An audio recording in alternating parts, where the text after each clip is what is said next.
Good evening and welcome. This is a regular meeting of the Princeton Planning Board on September 22nd, 2022. Pursuant to Section 13 of the Open Public Meetings Act, adequate notice of the time and place of this meeting has been given by prominently posting the amended resolution of regularly scheduled meetings of the Planning Board of Princeton for February 2022 through January 2023. A copy was filed with the Clerk of Princeton on January 7th, 2022. Legal notice on the adoption of said resolution was published in the January 14, 2022 edition of the Princeton Packet. Notice of this meeting also has been posted to the municipal website, princetonnj.gov/calendar. Pursuant to Executive Order 107, due to the ongoing state of emergency in New Jersey regarding COVID-19, notice that during the declared state of emergency, all regular and special meetings of the Princeton Planning Board will be held electronically via Zoom, was transmitted to the Princeton Packet, Town Topics, and the Times, and was filed with the Clerk of Princeton on April 8th, 2020, and again on January 6th, 2021. Please note that this meeting is being recorded. During hearings on applications for development, members of the public will have an opportunity to comment and ask questions. Questions may be asked after each applicant's witness has testified.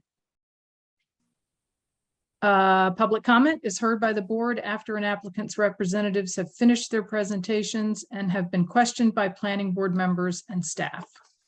Those wishing to comment orally should virtually raise your hand by clicking on the raise hand icon at the bottom of your screen, or if participating by phone, by pressing *9.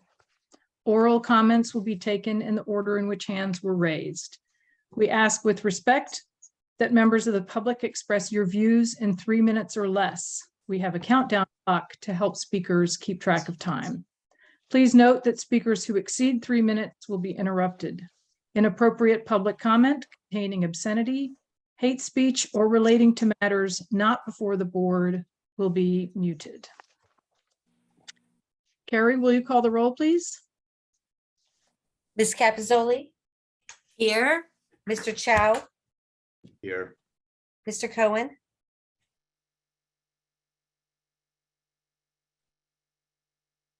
I Mr. see Cohen? Mr. Cohen, but David, you're muted.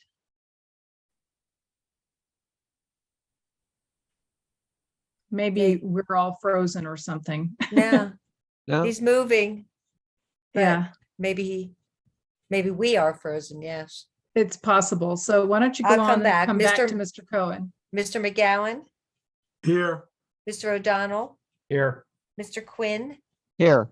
Ms. Sachs? Here. Mr. Texarney? Here. Mr. Taylor? Here. Mr. Boddigheimer? Here. Mr. Cohen? David, can you hear us?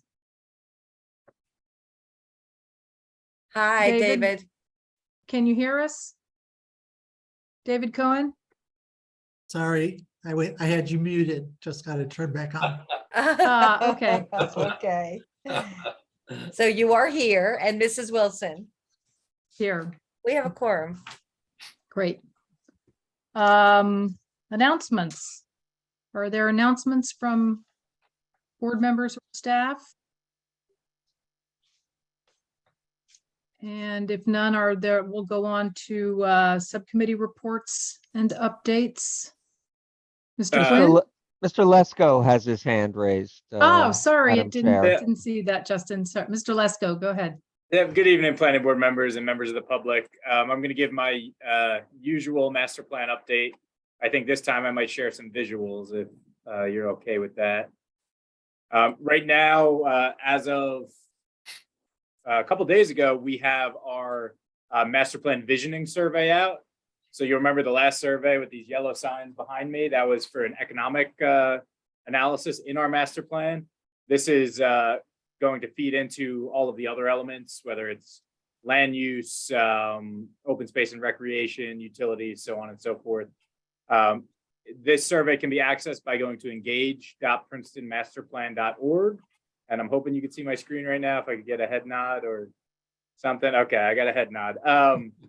And then just scroll down just a little past this picture of Nassau Street and click take the survey. It's going to look a little different for you. The survey will pop right up. I already took it.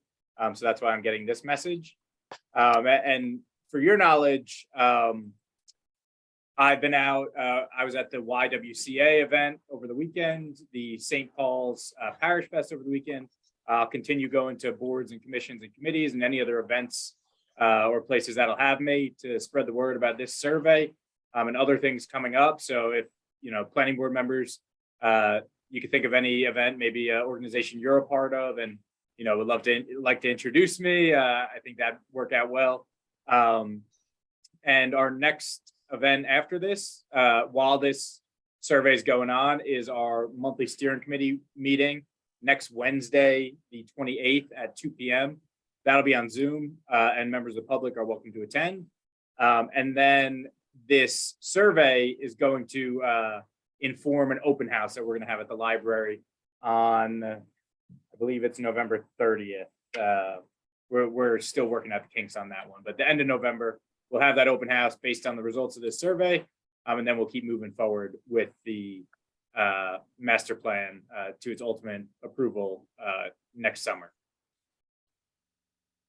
And I think that's all I have Thank for you. now. So please, I'll be reaching out to community groups to help them spread the word or get them to help us spread the word about the survey and the open house. That led to over 4,000 responses to the last survey, which again was just economic based, where you spend your money, what kind of businesses you want to see. And this opens it up to, a lot of other topics too. And I saw Mr. Quinn had his hand up. Thank you, Mr. Lesko. Could you address some of the questions and concerns that came up during the previous survey, specifically about translation and also about being able to take the survey multiple times? I know that one was able to take it multiple times, but that was because it allowed us to go out, take it to the streets with an iPad. So could you just address those? Sure, absolutely. Well, so you saw when I tried clicking take the survey again, it didn't work for me. I tried doing that also in an incognito browser to show you all the actual survey, and it still tracked my computer. Ooh. It's an anonymous survey. I mean, if I really wanted to use my home laptop and my phone, that I could take it 3 times. I probably wouldn't even remember what I put last time, but so be it. But if we get, thousands of responses as we hope to, my 3 results, or even 10, if I really want to go line up computers, wouldn't really affect it in any major way. And with that last survey, there was a filtering software that could see the IP address and let us know if there was any ballot stuffing, but we didn't have that. And like I said, if someone did somehow found multiple ones, maybe went to the library and sat on every computer, out of 4,000 responses, it wouldn't have, won't make a big impact. One other thing I should mention about that I forgot was there's a survey going out to Princeton University students now as part of that economic study. That went out, well, it's been out, but it's being publicized as of last Monday to mid-October. This survey will also go out until mid-October. And then once that Princeton University survey is done, we should get some results on the economic analysis. That's the final piece for that. And then to address your second question, you'll see here, to see this page in other languages, please click the translation icon. And it then says that in Spanish. So this whole page can be translated to a variety of languages using Google Translate. And we can make other adjustments. I'm actually getting my hands on an iPad, and then we could do live translation when we're at some of these events, with a third-party translator. Wonderful, thank you. Yep, thank you. Any other questions for Justin? Great. Thanks, Justin. Let's go. Mr. Quinn, do you have anything with the ad hoc committee? I know we Yes, just heard a couple of weeks ago, so I don't know how much you have to add to that, but anything you have? The ad hoc committee met on Friday, so that we're all on the same page with our recommendations, and we will be distributing a report ahead of a discussion and presentation of recommendations, which we expect to be at the second meeting in October. The date is, I can't remember the date. I think it's the 22nd. Carrie, help me. That's correct. Oh, great. So that's where we are. Oh, did you say of October? I'm sorry. Yes, the second meeting of October. That is the 20th. Oh, okay. Great. Thank you. I think those are the only committee reports that we have. I don't see anybody else. I don't think any other subcommittees have met, as far as I know. Next up, we have 4 sets of minutes. The first being from November 4th, 2021. This was a regular meeting. And I've looked at all of these minutes for, and had minor edits to virtually all of them. I'm sure other folks might have as well. David, I saw your hand go up. Yeah, I just wanted to ask, I reviewed the various sets of minutes. There was one set for which we had quite a few absences, and I think it was the November 4th, including me. Can you just mention the members' names who aren't able to vote on that set of minutes, if I'm right, that's the one with the significant absences? Is certainly, that would be Mr. Chow, yourself, Mr. Cohen, Mr. O'Donnell, Mr. Taylor, and Mr. Boddigheimer. Thanks.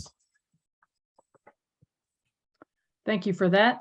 That is more than usual number of absences. With that, would anyone who is eligible to vote like to move those minutes from November 4th, 2021? I'll move them. Julie, oh, go Sorry. ahead, Mia. Oh, first or second, either way. Moved by Julie, seconded, Julie Capizzoli, seconded by Councilwoman Sachs. All in favor, please say aye. Aye. Aye. Note the abstentions from folks who were not, who did not attend. Next up, we have December 2nd, 2021 minutes, another regular meeting. Carrie, could you name the folks who The only were, the only member who was not there was Mr. Quinn okay, and Mr. Boddigheimer. okay. Are these December 2nd or December 9th?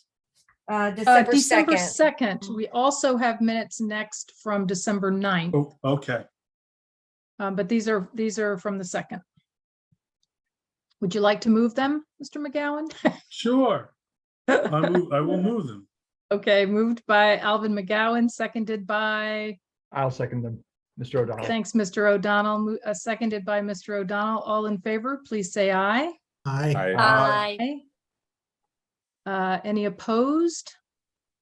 Okay, note those abstentions. Mr. Quinn and Mr. Boddigheimer. Mr. Now we have Boddigheimer was minutes. not on the board yet. I'm sorry. Oh, I'm sorry, right. And he brought that up at the last meeting. December 9th, 2021. Regular meeting minutes. I'll Mr. move Cohen? them. Yeah. Moved by Mr. Cohen. Would someone like to second? Second. Mr. Quinn, all in favor, please say aye. Aye. Aye. Any opposed? Harry, could you name people who will have abstained because they were absent? For December 9th, Yes, ma'am. just Mr. Boddigheimer, because he was not on the board yet. Okay.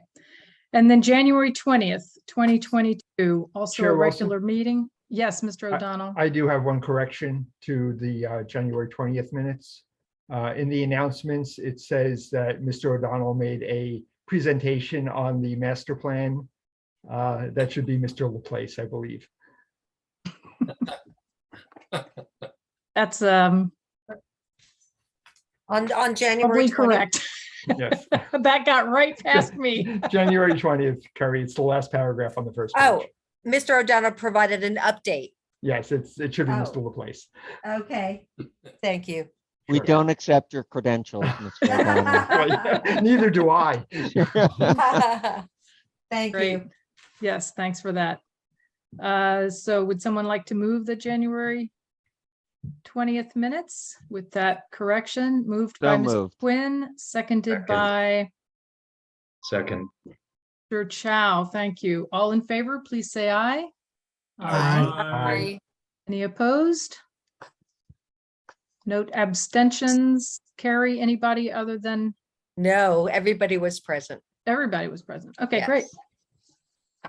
Thank you. Well, thanks, everybody. Next up, we have a hearing. This is Mount Lucas Properties preliminary and final major site plan with variances at 701 Mount Lucas Road, block 2802, lot 1.01. This is file number P 2222-228P. Mr. Muller, adequate notice and jurisdiction all in order? Yes, proof of publication and service are in order and the board has jurisdiction. Thank you. Mr. Dobromilski, I'm not, oh, there you are. Do you want to get us started here? Sure, Jerry. And then we can hear from the applicant's representatives. Yeah, I think we should swear in all the board staff. So if you could all raise your Yes. hand. Do you swear or affirm that the testimony about to give will be the truth? I do. So I just want to affirm, and if we can go around starting with you, just so we have your names for the record. So we just need to say your name. Well, that was Dan Dobromilski, and the other hand that I saw up was Dan Weissman. You were just swearing in our own folks. Right. Now I see John Hess. And also John Hess has the traffic. Oh, I'm sorry, Mr. Hess, excuse me. No problem. We're all good? Yeah. Good evening, Madam Chair and board members and members of the public.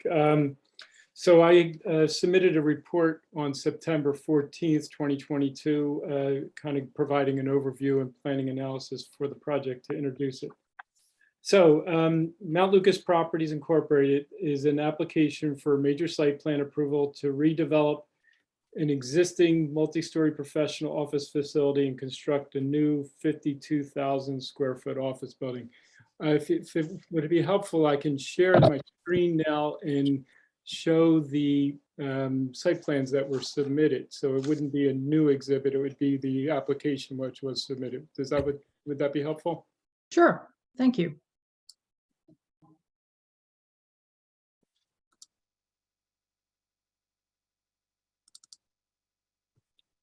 Is that working? Yes, that works. Okay, excellent. So, the location, this is the location map from the site plan. As you can see, the property is highlighted in the middle, bordered by Mount Lucas Road to the left, Poor Farm Road at the bottom, Bun Drive and Herntown Road to the right, and to the north. I believe that's the north. And if you notice on this exhibit, there's a project area and a other area that's kind of gray. That's kind of the dividing line between lands that are in preservation and lands that are actively constructed and utilized on the site. Going down in the plan set, this shows the existing conditions, again in the same orientation, and you can see that there's the existing building, some surface parking. Hold on a second, that's not correct, is it? That's the overall site plan. This is the existing conditions. Sorry about that. So this is the existing conditions, showing the existing building in the middle of the site, a parking garage on the right side or the eastern side of the site. And there's a small stone building out front with vehicular parking and circulation. And as you'll see, it then has, this is the proposed development. So getting back to the report, the new construction will be 52,056 square feet for a two-story office building. That building will be over a 35,000 square foot parking garage. So the existing garage will be demolished and a new parking garage, so to speak, will be built under the existing building. Or the new building, excuse me. The objective of this reconstruction is the creation of a facility that reflects the company goals and brand that is equitable to other company facilities, supporting the health and wellness of occupants. The existing two-story parking garage will be demolished because the applicant feels that it creates a physical barrier between the office building and the 11-acre conservation woodlands. That's what we were talking about here, how this parking garage creates that barrier. By tucking the proposed parking for the new office building underneath as a new garage, to facilitate open views and outdoor spaces focused toward the preserved woodland. As a result, the hardscape construction on the property will be reduced by approximately 1/3. Reconstructing the buildings will allow the creation of a modern facility with numerous features and elements that are more sustainable, as described in the project description and the Green Development Information Statement, and analyzed with comments by the Princeton Environmental Commission in their report to the board. The proposed development, I'll go back to the proposed now.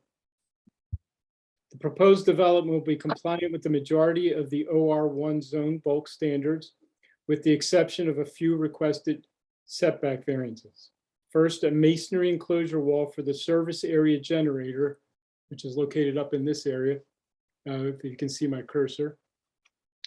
And a refuse enclosure will be constructed at an offset of 32 feet from the northern property bounds, where 60 feet is required. The applicant has also proposed a 6-foot, 6-inch tall wood fence within the north and south front setbacks. 60 feet is required. The fence will be as close as 3 to 5 feet from the property bounds. In addition, 9 of the 13 over here on the west side of the site, 9 of the 13 surface parking stalls will be proposed within the front yard and will encroach upon an enhanced zone boundary setback. The setback here is enhanced because of the residential use across the street. Normally it's 75 feet is proposed and 150 feet is required. The staff engineering and zoning reports offer more detailed analysis regarding the land use and zoning requirements, including comments and potential conditions of approval. It includes a detailed discussion regarding the variances and conformities, and the applicant should provide testimony along with an indication regarding these variances, along with an indication of why some elements are proposed within the setbacks and what alternatives were considered, and how any non-conforming parking stalls will be screened from views. Regarding parking, the applicant has proposed 74 parking stalls, whereas 229 are required. The submitted traffic study from the applicant has provided a parking demand analysis indicating that the 74 stalls will adequately serve the maximum number of employees, anticipated to be 72, for this new building. It is suggested that the municipal standard for parking is excessive, and based upon the size of the building, a maximum parking count of 133 stalls is appropriate. Thus, the applicant has depicted how 59 additional parking stalls could be constructed, along with a request to land bank the extra stalls. I believe that occurs over in this area, if I recall correctly. The applicant can elaborate upon that. The municipal traffic consultant, as well as the staff engineering and zoning reports, offer analysis and commentary regarding the parking count and the adequacy, including recommendations for some adjustments, mostly based upon credits for EV stalls and potential conditions. The applicant should also offer testimony regarding the proposed quantity, location, and screening of parking stalls. In terms of planning, the applicant's readiness to redevelop this property, invest in the corporate and workforce composition of the community by improving the building and site with more efficient and sustainable materials and systems is commendable. The land use and focus on more sustainable design, albeit redevelopment versus adaptive reuse of the existing structures, is consistent with the goals and objectives of the municipality. The community benefits would seem to outweigh any potential detriments presented by the requested variances. In terms of existing vegetation, the applicants identified 310 existing trees on the 7.5 acres of developable land, developable area for the entire tract, which measures 18.43 acres. 84 of the trees are proposed for removal to implement redevelopment. Amongst the trees to be removed are 14 ash trees, which are subject to ash borer, as you're all very aware of, and 7 species that are highly invasive, exotic and invasive. But approximately 90 new trees are proposed with the landscape design. The proposed planting should mitigate the proposed tree removal, but a formal analysis relative to code and requirements is necessary. The landscape architectural design and plan submission for this application is quite detailed in terms of hardscape elements, but the landscape design is actually quite conceptual. Specific plant species selections and sizes are not offered. The type of planting and possible species is indicated and would appear to be appropriate in response to the code requirements, but the lack of specificity does not enable a full and accurate analysis. The planting plan should be modified to offer the appropriate specifications and enable a complete review prior to any construction in particular. It is, in my opinion, that the applicant should describe the proposed landscape development and how it will mitigate any potential nuisance concerns that could arise from the proposed reduced setbacks of parking, fencing, and service areas as previously noted. It is noted that significant landscape lighting is also proposed. The applicant should offer testimony describing the intent of the lighting and how any potential for nuisance concerns will be avoided or mitigated. Finally, the board may wish to review the building reconstruction in terms of the materials, as well as the hardscape and plant materials offered, offering feedback regarding sustainability aspects, such as the reuse of material and the planting of non-invasives. There's some really, I'm going to flip really quickly to the end of this. There's some really good images that they've offered that you've probably seen, but are helpful in that regard of kind of giving a final look at what the building was going to look like and what the development will look like. Where are they? Oh, here we go. So this sheet here in the architectural submission provides a very good look at some very good images. This one of kind of a bird's eye aerial view from the back of the site and the courtyards that are being proposed. So I think kind of gives you a feel for what they intend the building to look like, and the board may just wish to have some questions on that to fully understand what is being proposed. And then the joint report from the land use engineering zoning officer offers several recommendations and potential conditions of approval regarding stormwater management, lighting, sidewalks, along with the outside agency approvals that are required. So with that, I will stop my sharing. And hopefully that was sufficient. If there's any questions, I can answer any questions. Any questions for Dan Dobromilski? And so, do any of our other staff or professionals have anything to add to that, sort of pressing or red flags or things to consider, Mr. Weissman or Mr. Hess, before we hear from the applicant? I do have a question for Dan. I'm sorry. Oh, go ahead. The preserved area, Dan, are there actually instruments which preserve it, or is it just preserved by its being designated as preserved?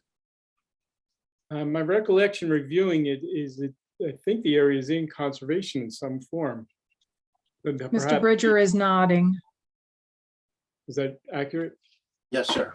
Yeah. As the previous application deeded restricted that area as a conservation easement. Okay, Derek, I'm going to swear you in. If you could raise your right hand. Do you Yes, sir. swear- do you swear Can't affirm- find the screen. There we go. Do you swear from the testimony Yes. about you have given and will give, has been and will be the truth? Yes, sir. All right, Thank you. Okay, well, with no other comments from our staff or professionals, we will turn to the applicant, who is represented by Mr. Kennedy. Welcome. Thank you, Madam Chair. Good evening. My name is Ryan Kennedy from the law firm of Stevens and Lee. Just one administrative item I see, and our entirety of our team has made it over as panelists. However, Carrie, there is a Kay Griffin at LPA Designs in the attendee. If you can move him over as well. We're going to have him run our slide deck as our multiple speakers go through. Thank you. Then good evening, members of the board, professionals, members of the public. Very excited to go through this project here tonight, which was quite a long time in the making. And at first, I want to thank the town's staff and professionals for working on this. We've been at work for over a year with them on various concepts and getting to the point we are today. Very excited for Mount Lucas Properties, which is the ownership company of a Princeton professional firm. You'll hear from one of its principals in a moment, but it's a company that's currently down on Witherspoon Street and spent a lot of time looking for places to stay in Princeton and keep its employees in Princeton and have some room to grow. But not so much room, though, that frankly, it needs all of the space in the very dated and environmentally unfriendly older buildings that are currently on 701 Mount Lucas. You may know them as the Commodities Exchange, or more recently as the Goldman Sachs building. It's a large facility, considerable more floor area than is being proposed here for the applicant's redevelopment, and hundreds of parking spaces. As Dan said in his overview, you'll see that we're proposing 74 parking spaces, a significant reduction in intensity and potential use from the existing site. You'll hear a lot from our professionals tonight about the environmental benefits of the new building, including removing about 40% of the current impervious coverage from the site. On top of that, you'll see solar panels and many other sustainable elements. It's an extremely important goal of the applicant to hit these environmental milestones. They spent a lot of time working with their project team and with local nonprofits, frankly, to make sure that the design of the building, the design of the landscape, and the stormwater that they worked on with Van Down Harvey Associates is not only appropriate, but meets their own standards as members of this community. I'm pleased that there are only a couple of variances. The parking, we'll spend a lot of time speaking about our parking consultant, who you've seen many times before, Georges Jacquemart.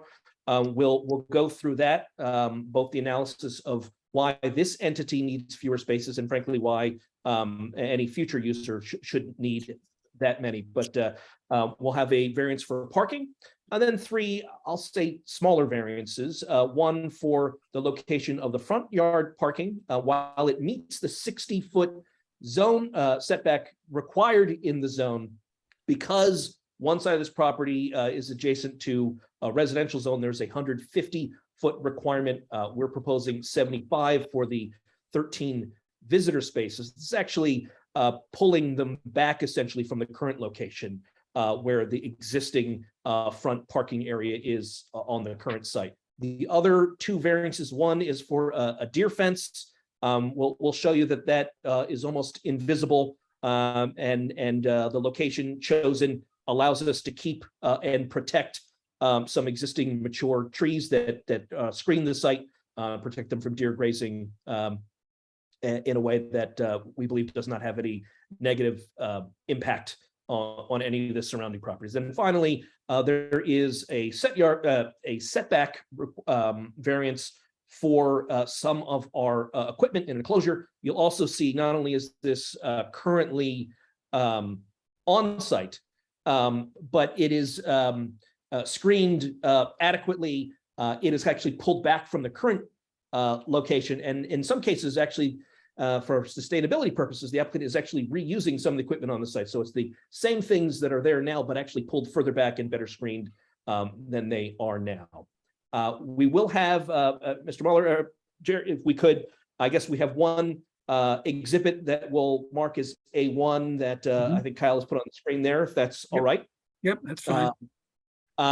And as we start, I'll have 1, 2, 3, 4, I guess 6 folks speak tonight, some of them quite briefly, but perhaps if we could have them all sworn in now.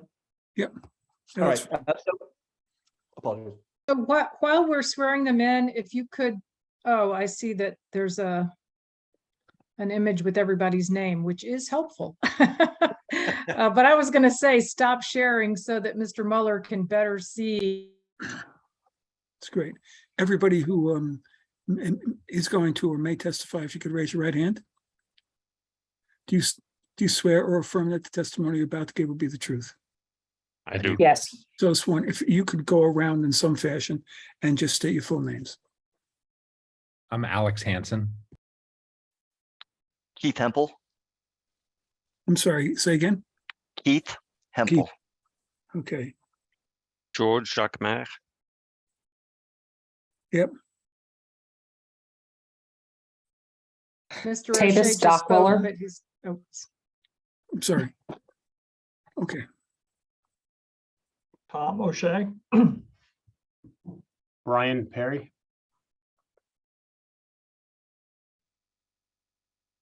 I believe that is the whole team. Thank you. Did Tavis? Oh, did we get? Tavis Stockmiller. Yeah, I stepped on her introduction of herself. Sorry about that, Ms. Dockler. Okay, thank you. Thank you.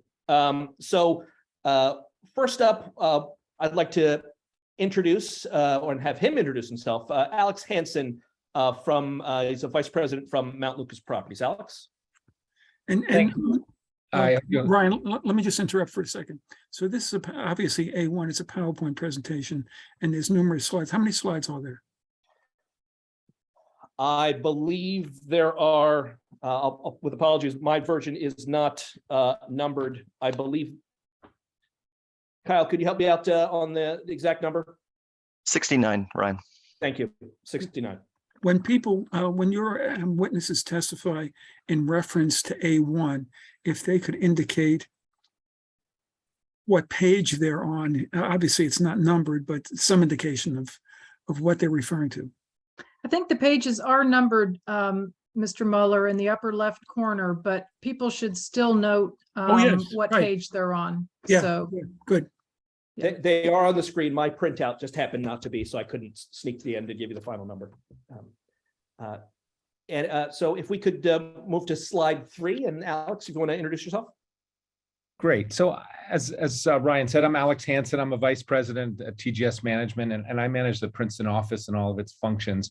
And I want to thank the planning board for the opportunity to present our project on Mount Lucas Road. And before I go any further, I want to clarify that Mount Lucas Properties is actually the owner and applicant for this project, but the company behind it is TGS Management, and we're a very interesting company that you may not know about. We've been in downtown Princeton for over 30 years, 33 years now.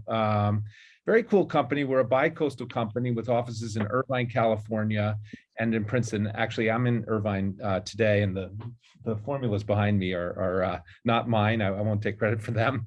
But so we have inhabited this building in upper left on slide 3 that you'll recognize, which is at the corner of Witherspoon and Spring Street.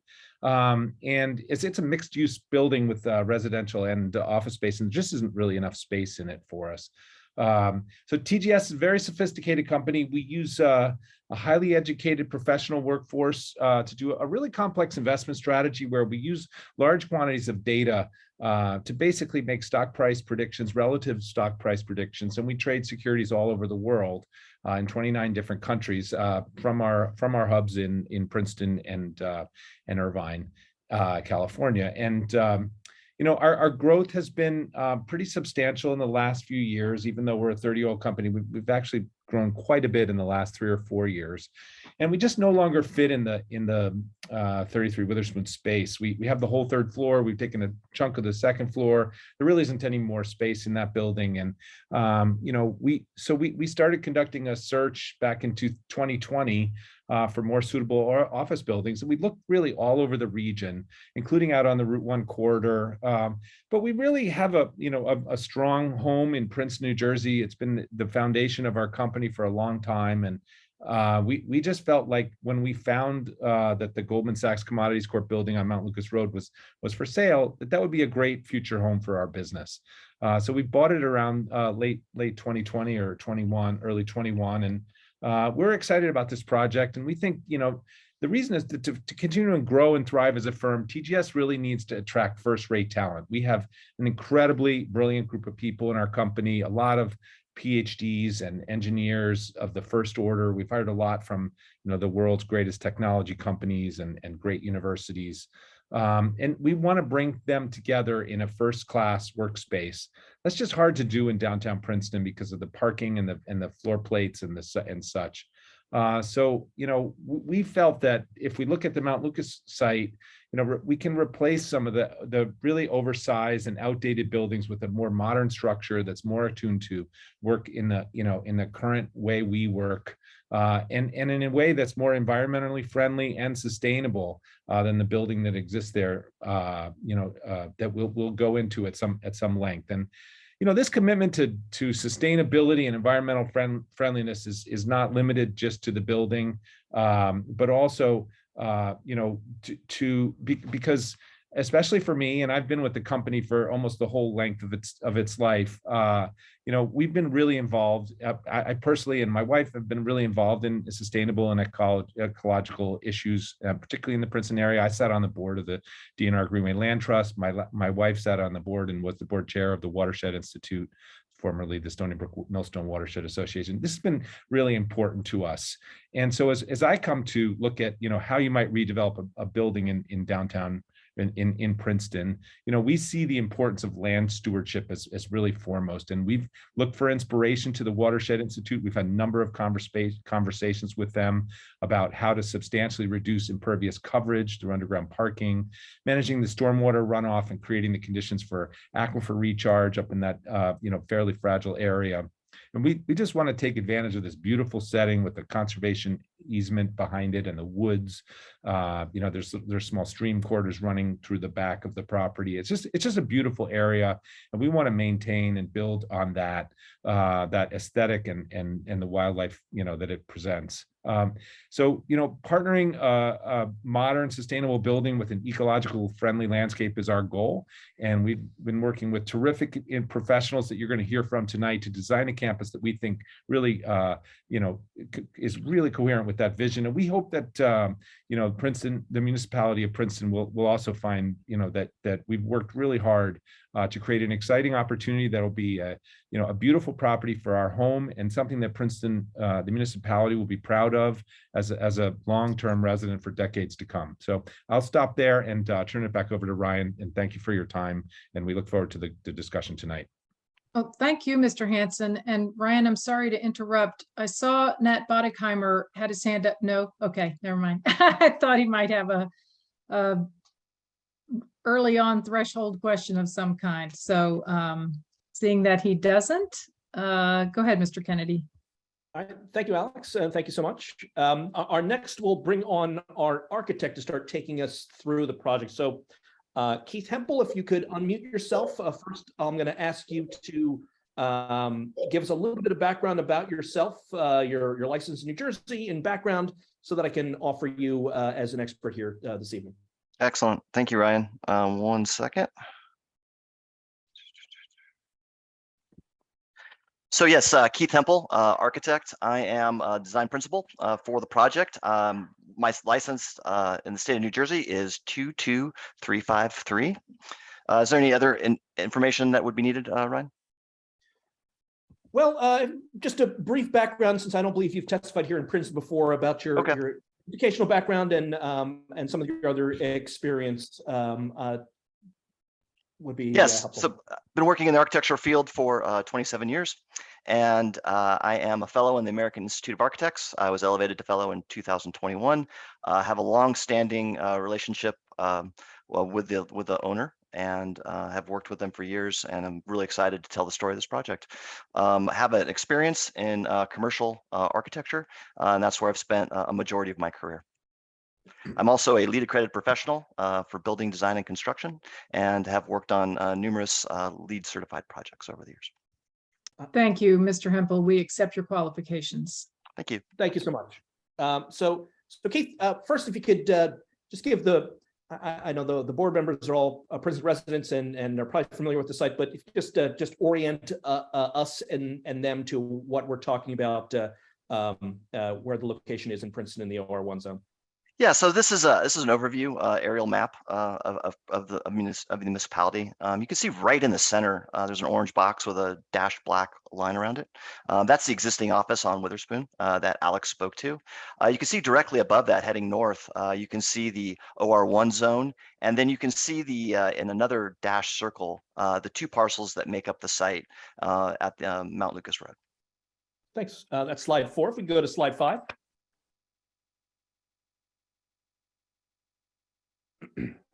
So here's slide 5. It is it's an aerial view of the parcel map you saw earlier, and I think the benefit of getting the aerial view of the parcel map is just to speak to the natural resource that this site provides. You can see the densely mature tree canopy that covers the woodlands. It's striking when you're out there on site, and it's something that the design team has worked very hard not only to maintain but to enhance the quality of the viewing of this resource from all aspects of the project. Go to slide 6, start to look at the existing site conditions a little bit. So here are a series of site photos that have been taken recently.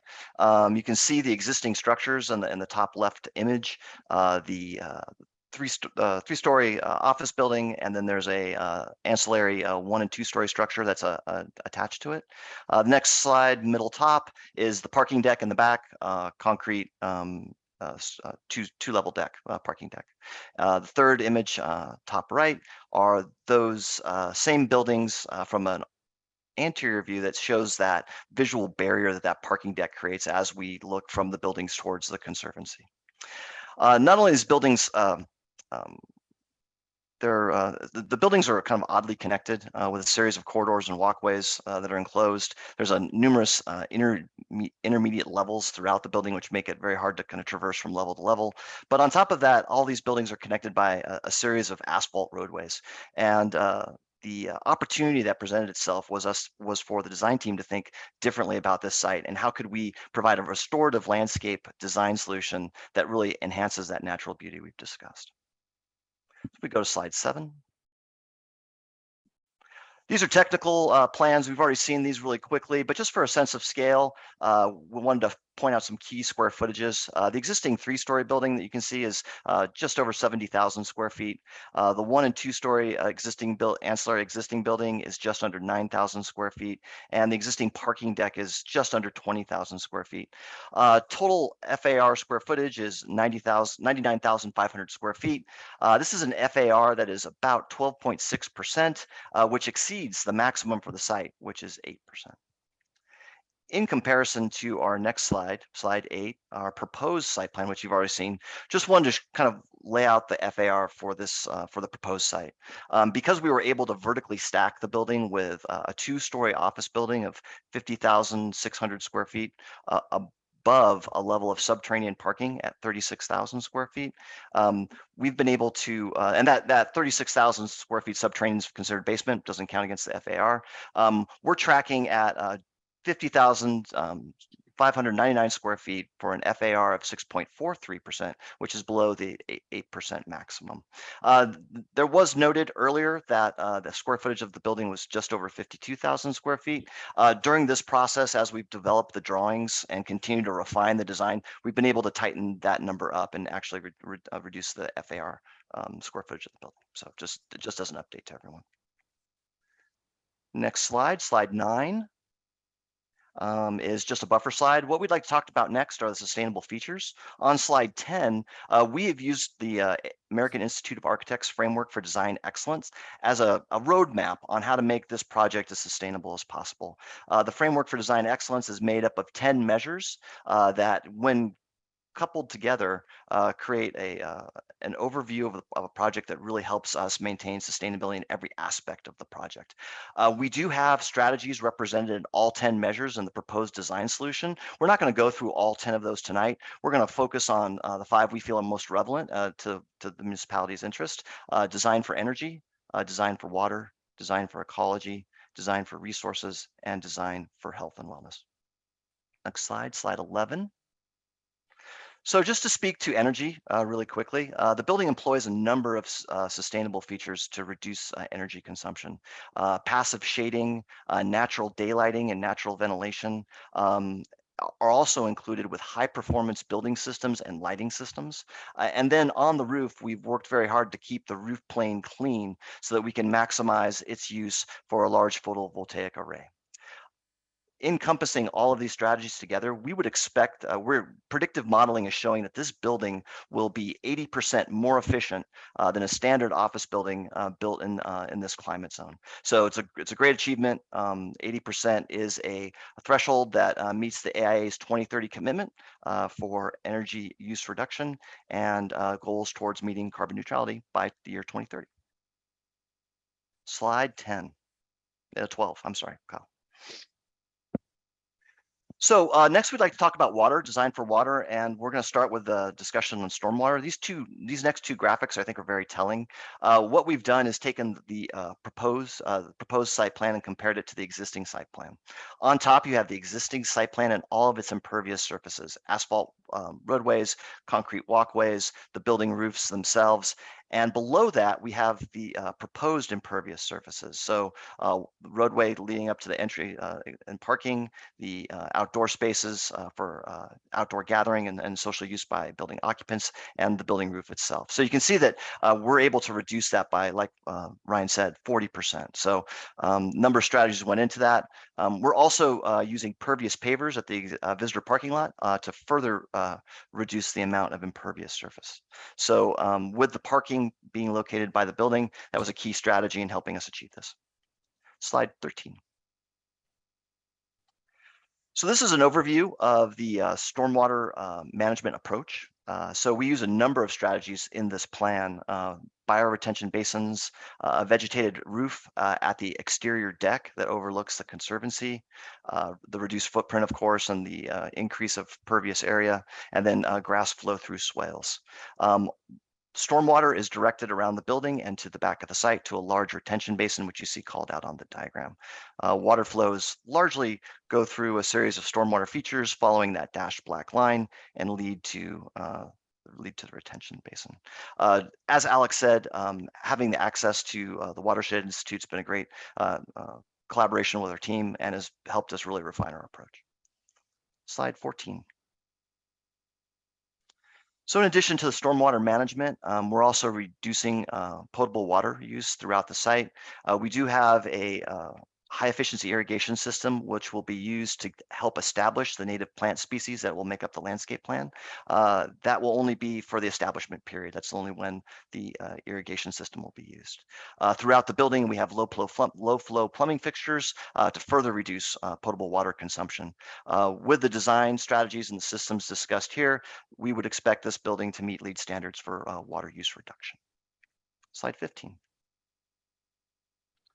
So for design for ecosystems, obviously a big part of this is the reduction of the impervious area and giving that impervious area, transitioning it to a landscape area and increasing the planted area on the site to give that restorative quality to really enhance the natural beauty of the site. Less hardscaped areas are something we've worked really hard to maintain, but also all site lighting will be dark sky compliant. And also just in kind of the massing and the siding of the building, it is a 3-level structure, which we'll see here in a little bit more detail, but it does take advantage of a natural grade break. And so from Mount Lucas Road and from Poor Farm Road, this building will appear only as a 2-story building. Slide 16, please. Here is a look at our lighting plan. The lighting is for security and safety. We have low-level lighting in the form of bollards at walkways. So it's going to be just minimal level lighting to provide safety and security for the pathways that lead directly to the public right-of-way and to the visitor parking area. We did see a city comment about limiting site poles for roadways and for service yard to 14 feet. We have no problem with that. That still works with our lighting requirements. So we are happy to make that change. And as I did say, all of the lighting combines for night sky compliance, and we are using minimal levels of uplighting. Slide 17, please. We also did see comments about photometrics. We have conducted a photometric study of the property. We're happy to submit that to the municipality for their review. We do have the study does show that at a majority of the property line, we have 0 foot candles of light spilling across the property line, so the no light spillage. The only place that isn't true is at the access drive off of Poor Farm Road. You can see a blow up here on the slide, and you can see that at its highest level, we hit 0.4 foot candles, which is under the 0.5 foot candle requirement set forward by the municipality. Slide 18, please. There was concern and a question asked about the parking level, subterranean parking level, and the lighting of that level. So here you see a lighting plan.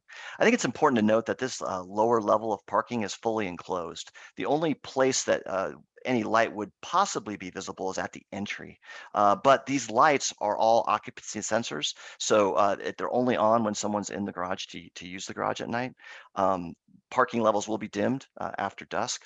And that entry into the parking is screened from public view and public right of way. So we feel that the lighting levels of the garage level have been reduced to acceptable level. Slide 19, please. Thank you, Kyle. So the next series of strategies we'd like to talk about are regarding to the materials and resources used for the project. Healthy materials are used throughout the project. Materials that promote healthy indoor environmental quality. All of construction waste and waste caused by demolition, 65% of that will be a minimum target that we will try to hit as far as getting that waste away from landfills and to recycling centers. And we are looking to work with the building team to increase that to 90%. But that plan is still a work in progress. So the 65% minimum level that we're targeting does exceed the city's 50% demolition waste diverted from landfill. So we'd like to even do better than that. Environmentally sourced materials, wood is a key feature, and we'll see the palette for the buildings in a moment, but wood is a key material for this site. It's low in embodied carbon, and all wood selected will be selected to be sustainably harvested and will be from manufacturers that practice sustainable forestry practices. So in addition to the wood, there are other materials throughout the building that we will look to specify with low embodied carbon to mitigate carbon emissions. Slide 20, please. And then to conclude the sustainable features designed for well-being, we think we've seen a number of them already, but we have great outdoor spaces, and those outdoor spaces are connected by walking paths to help building occupants get outdoors and take advantage of nature when the weather's conducive to that. Bicycle, both at visitor and in the lower level parking for employees have been provided, and natural daylighting, natural ventilation, and natural ventilation of some spaces, and MERV 13 filtration of all the mechanical systems will promote a healthy indoor environmental quality. Slide 21, please. So next, we would just like to do a quick tour through the project architecturally. We're going to start with level by level look at each plan of the building. We're going to start at the basement level. This is the lowest level of the project, and it is, as we've discussed, primarily dedicated to parking. You can see that we have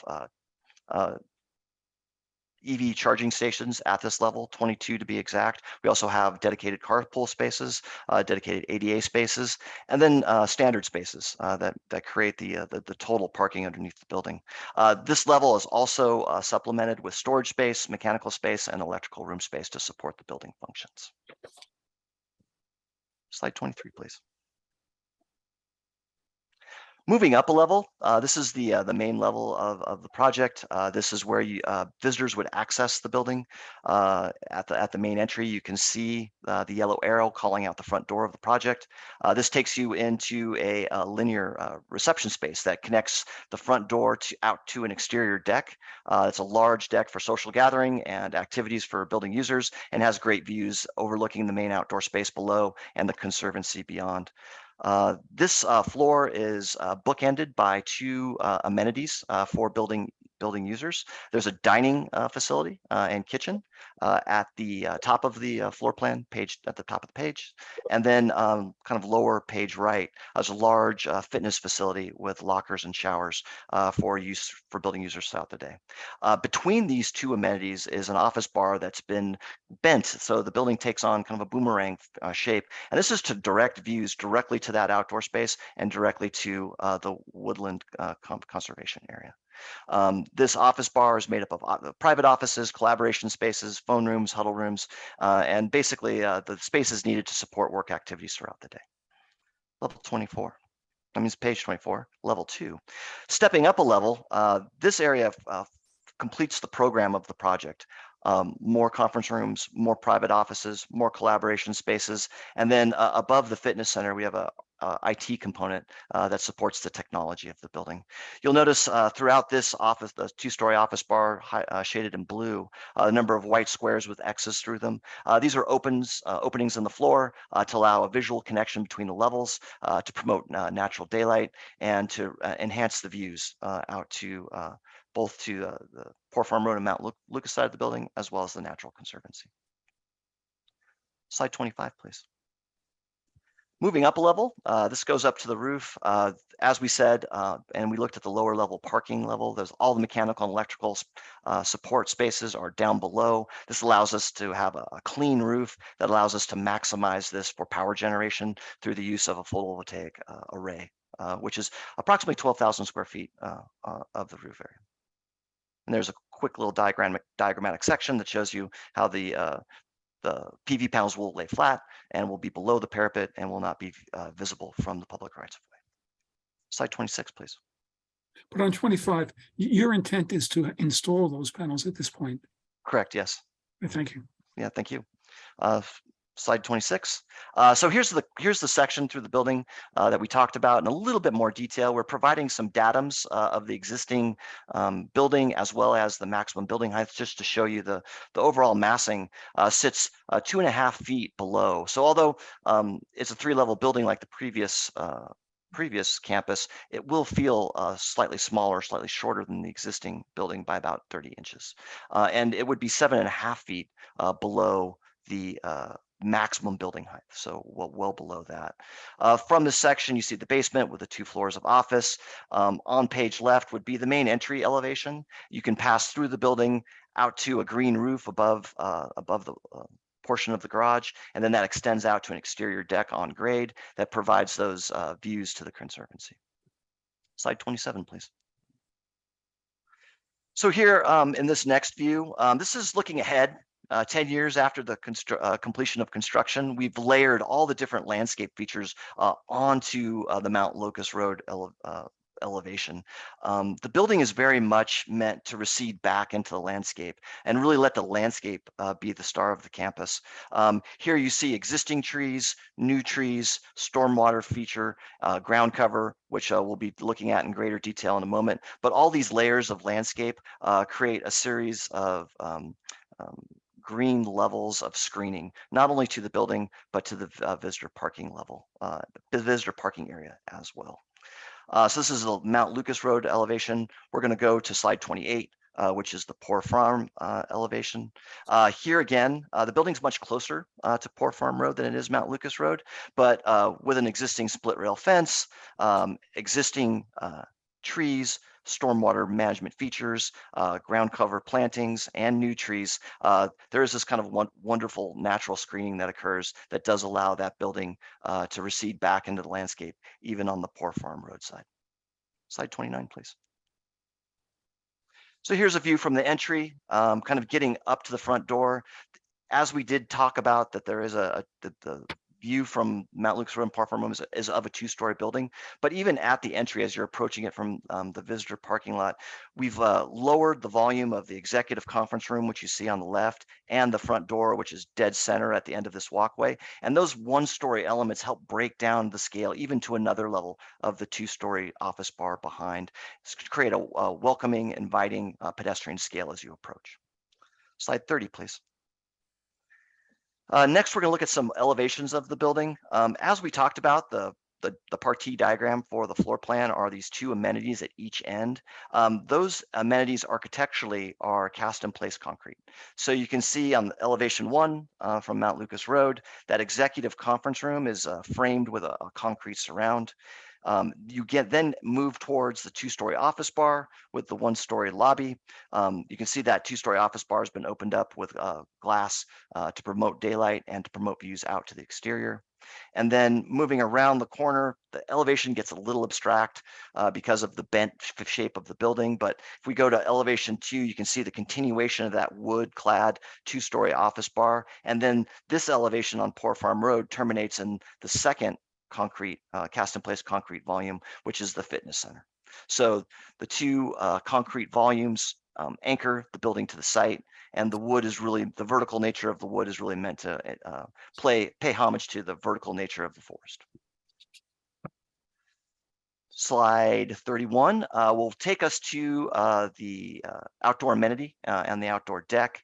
On elevation 3, this is actually the north elevation. You can see that concrete bar that we talked about is for the cafe and for the executive conference room, expresses itself as a solid volume. This is where the utility yard is, and it also is where the kitchen is for the cafe. So there's not a lot of need for daylight. But once we get past this concrete bar, you're seeing in the distance to the two-story office bar beyond, and then the large picture frame window in the distance has a concrete surround. That's the fitness center. So great double height volume space, great place for employees to work out. Elevation 4 is an elevation of the from the elevated deck that fronts from the Conservancy side, fronts the two-story office bar.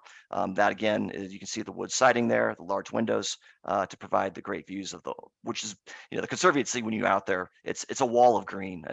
The trees are mature, they move up the hillside, just this wonderful backdrop for the project. Slide 32.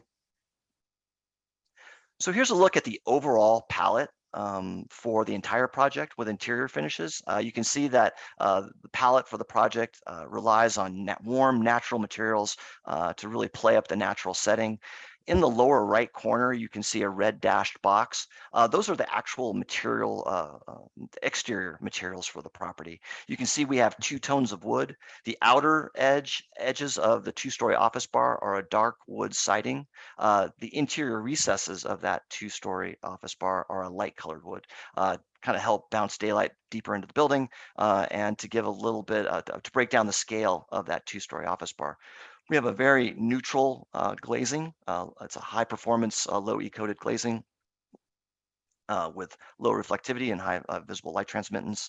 The 3 is an image of a natural gray concrete, and then items 4 and 6 are the metal finishes of the building. We have a charcoal gray canopy at the front door, which is number 4, and then all the mullions are a dark bronze to play off the dark coloring of the wood siding.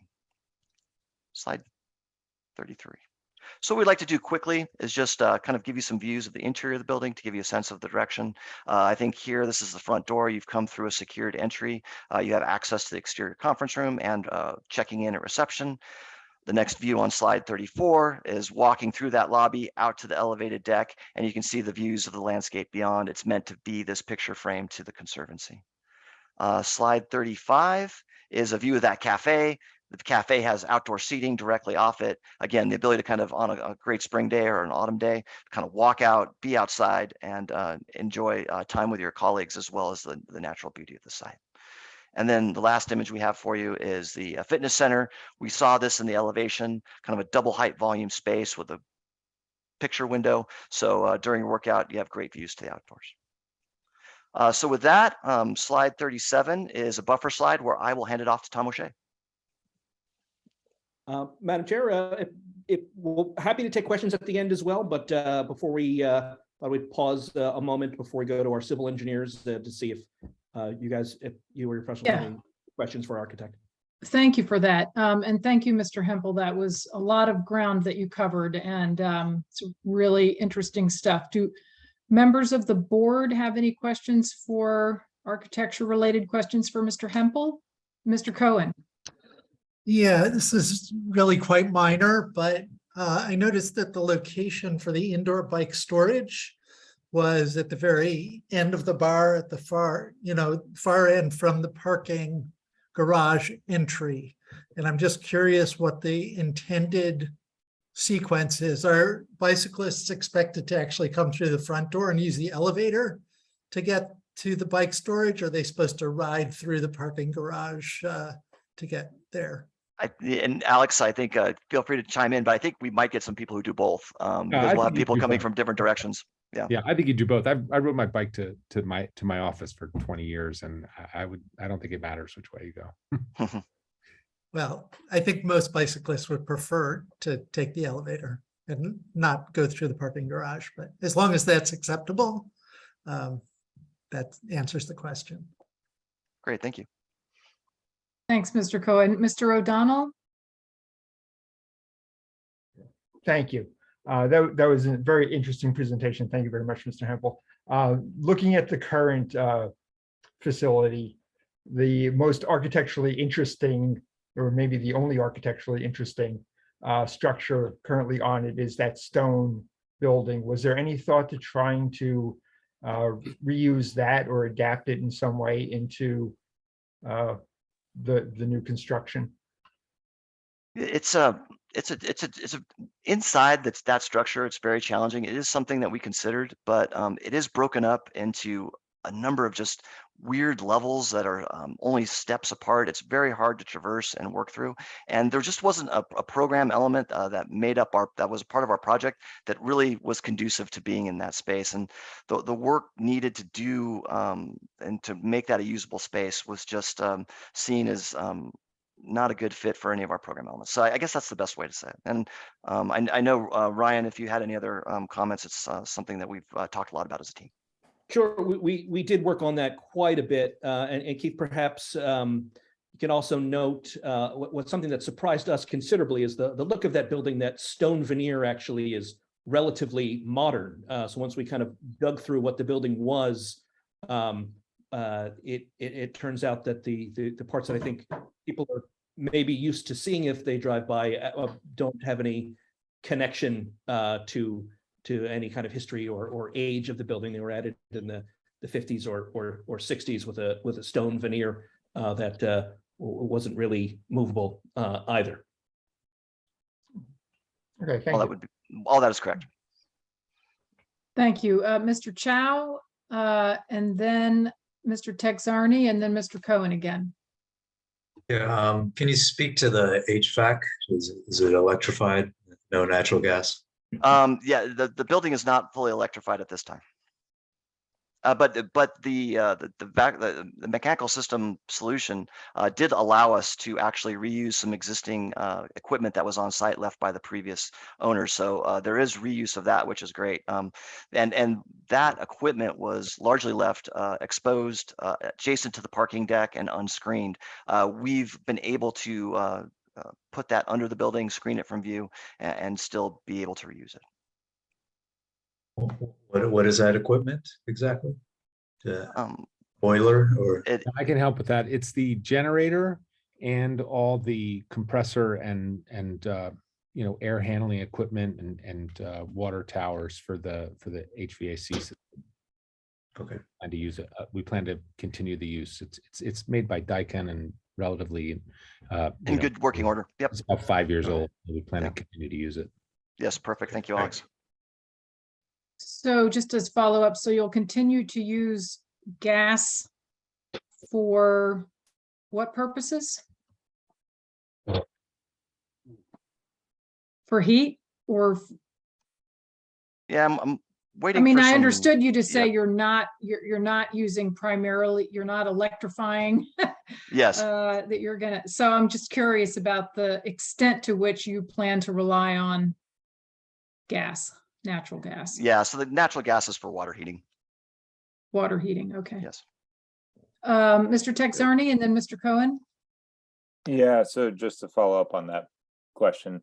So you will be using heat pumps for space heating and cooling? Is that correct? Just waiting for my team to give me some responses. 1 second, please. Okay. Yeah, well, in any case, maybe, I guess I'll just elaborate on that. I mean, I feel like that, using heat pumps is really the way of the future.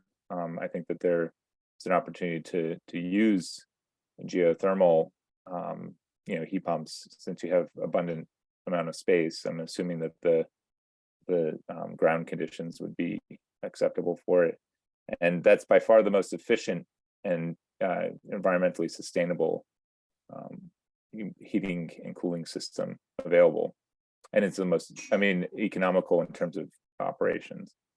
So I would highly recommend using that, and I also think it's really important to pair that with a highly efficient building. I'm assuming that this building will be highly efficient. I unfortunately missed a portion of that your presentation because my internet went out, so I don't know if this was talked about, but yeah. I would hope that the building is highly efficient and uses good insulation, and ideally is, I don't know if it meets LEED standard or passive house standards, but that would be probably the ideal situation. Do you mind just quickly touching on it? Yeah, absolutely. We went back to the slide where we talked about this in the presentation. So there are a number of passive strategies that are being utilized to reduce energy consumption, passive shading, natural daylighting, natural ventilation of some spaces. We have a high performance building envelope. We have high performance HVAC and lighting systems throughout. And then we have the large PV array, which is offsetting some of the building's loads. So all of this, when combined, results in a building that predicted modeling shows will be 80% more efficient than a standard baseline office building built in a similar climate zone. So it is a very highly efficient, energy efficient building. Okay. And will it meet any standards such as LEED or zero energy buildings or passive house? Yes, it would. Our project isn't being LEED certified, but it would achieve. We would expect this building encompassing all the strategies to be equivalent to LEED Gold, but the energy strategies would be key to that, of us achieving that. This building is compliant with the current 80% threshold of the American Institute of Architects 2030 commitment, which is a really high standard to meet. So that is part of that speaks in great detail to the effort that this team has gone through to make this building highly energy efficient. Okay, that's great. Yeah. Oh, did you have something else to add? No. Please go ahead. Okay. Yeah, I guess the other thing that the Environmental Commission brought up, I'm the representative for the Environmental Commission, and we were talking about, and this has been something that we've been talking about more, is potentially doing a life cycle analysis of the building. I know this isn't as typical as requirements in the past, but we were curious if that is something that has been done, or if that's something that would be something that you'd consider. We are curious. I mean, we're very interested in adaptive reuse, and we believe that not demolishing a building is the most sustainable approach. But we do understand at the same time that new construction oftentimes is much more energy efficient and meets a lot of other environmental standards, sometimes reduces impervious surfaces, as in the case of this. We kind of are conflicted at the same time because we feel like certain things like I said before, the most sustainable is preserving. But that being said, if you're already set on constructing a new building, we're curious as to like how long this will last.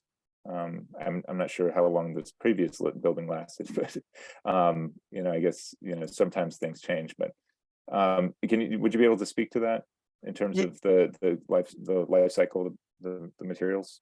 Yeah, so and I think I can speak for Alex, but Alex, by all means, chime in. TGS has been in the Princeton area for a long time. They have every intention of doing that. This building is meant to be a long-term home for them. So the building here is something that will will be taken full advantage for years to come. Mhm. I'll add So to that we, Okay. we've been in business for 33 years. We have, right now we have quite a few empty offices planned in this building. We have about 35 employees in the Princeton office at the moment. And so we've made growth plans for up to 72 parking spots. You can imagine that we have really long-term view here. And we've built and fashioned the whole building with the view that it could be our home for the next 50 years. And we hope that's the case. It's going to be a beautiful building that's really meant to last. So I don't know why you would ever be tearing this building down. It's going to be a remarkable structure that, is meant to really, show how you go about building a first-class environmentally sensitive building. And a life cycle Yeah. assessment is studies we've done before for other projects, and we actually have it in our scope for this project as well.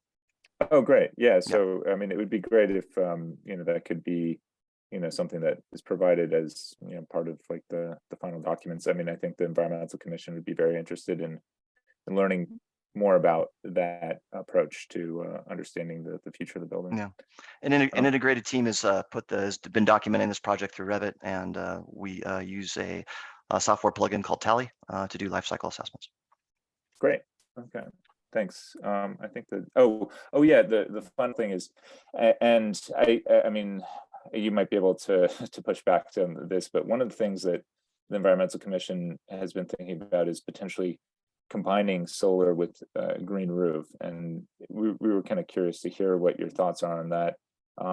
We felt that would be a great way. I mean, we do commend you guys for doing the solar, but we felt that it would be even cooler to have a green roof as well. And I don't know if there's any things you can say about that. Yeah, I mean, the benefits of a green roof are there are a number of them, right? It reduces the heat island effect, keeps the site and the building cooler, insulative quality to it. It also helps with slowing down and helping managing stormwater. It's just that we've already selected other strategies that are doing that for us. We have a highly insulated roof membrane. We have a high reflectance roof membrane, which will, so those two in combination will work for heat island effect and the insulative quality. We've our landscape team, which you're going to see here in a few moments, with the help of the Watershed Institute, have done a tremendous job of managing stormwater on site through a native plant palette. So all the things that we can get from a green roof are being, those attributes are being taken care of. It's just with a collection of different strategies. Okay, great, thanks. Thank you. Mr. Cohen and then Ms. Sachs. So, David, sorry about that. I'm excited to hear that you are doing the life cycle analysis, and like Zenon, love to be able to learn from that. So, if we can stipulate that submitting that as part of the compliance plan, that would be great. The one other question I had also comes from the PEC memo, which has to do with embodied energy in the building materials.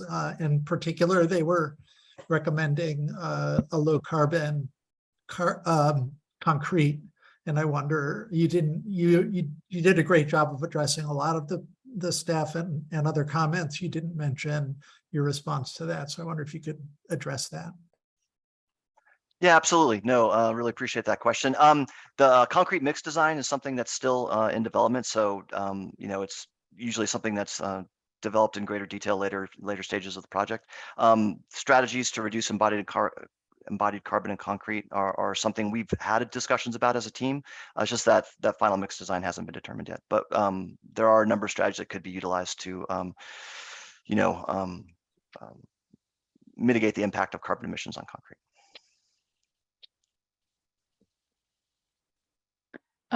Ms. Sachs? Oh, and apologies before we get to Ms. Sachs' question, just happy to turn that over. We're not entirely sure how long that will take. So perhaps I just want to make sure that, you know, we'll provide it maybe either as part of the compliance plan or after in a back and forth. I just want to make sure that doesn't hold up, you know, permits release if we, if it's not at the cycle of development and things, but we're absolutely excited to turn that over. Just we'll work out with the engineering staff about where it comes in the whether it's compliance or between compliance and CO or something like that. Okay, thank you.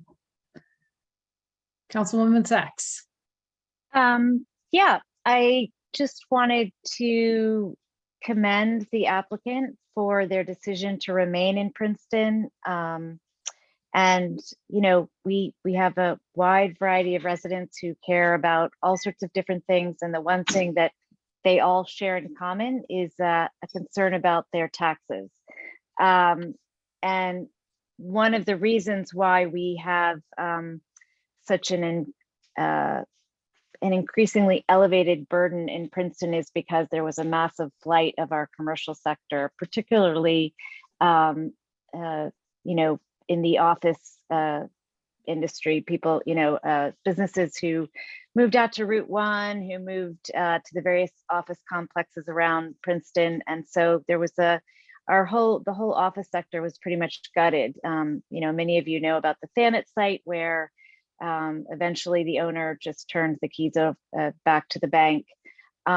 This was a site that, and I'm speaking from, you know, wearing my council cap and from the broader town perspective, this is a site that we weren't sure that it could be filled. And the tax revenue that comes in from these commercial sites is invaluable to the town. And we have not seen very many companies that have the commitment that this company does to staying in town, to finding a place that makes it work. And all of the environmental stuff is really the icing on the cake here. We are really, you know, appreciative that you decided to remain and that you have the long-term commitment to investing in the town. And particularly at a time when we're seeing a growth in our residential sector as a result of our affordable housing settlement. Every site that comes online that involves commercial tax revenue and no school children is helpful. So I just wanted to commend you for that choice. I wish that more companies would make the same choice. And the model that you've set with this building in terms of such thoughtful attention to every detail, reducing the height, adding underground parking, which is very expensive, really sets the bar high for other applicants. And I just wish that we had more applicants who would spend this amount of time. And I know you've spent not only quite a few years finding the right site for your company, but also building a structure that would be would meld with the environment and also not be obtrusive in from a sustainability sense. My only so that's a lot of positive. My only critique, or not even a critique, but question. I just wanted to mention that with all of our affordable housing sites, where they are obviously financially constrained, they've all managed to do net zero and full electrification. So it does give me pause that you're not meeting that standard, but I perhaps I misunderstood. Maybe what you're saying is through the combination of other modalities, you're still reaching that. But if you're not, I would just encourage you to focus on reaching the highest standard in that area as well. So that's all. Well, I'll just jump in, Councilwoman Sachs, to say thank you for your comments. You know, we feel very fortunate to have been in Princeton for 33 years. Princeton, you know, Township and Municipality has been really terrific partners with us as setting an environment where our company could thrive. And I appreciate, you know, that you're happy that we're staying. We want to make it work, and it's been an important part of our business to be, you know, connected with the region, and we're happy, you know, that this is hopefully going to be possible, and you know, we look forward to, you know, working with the planning board.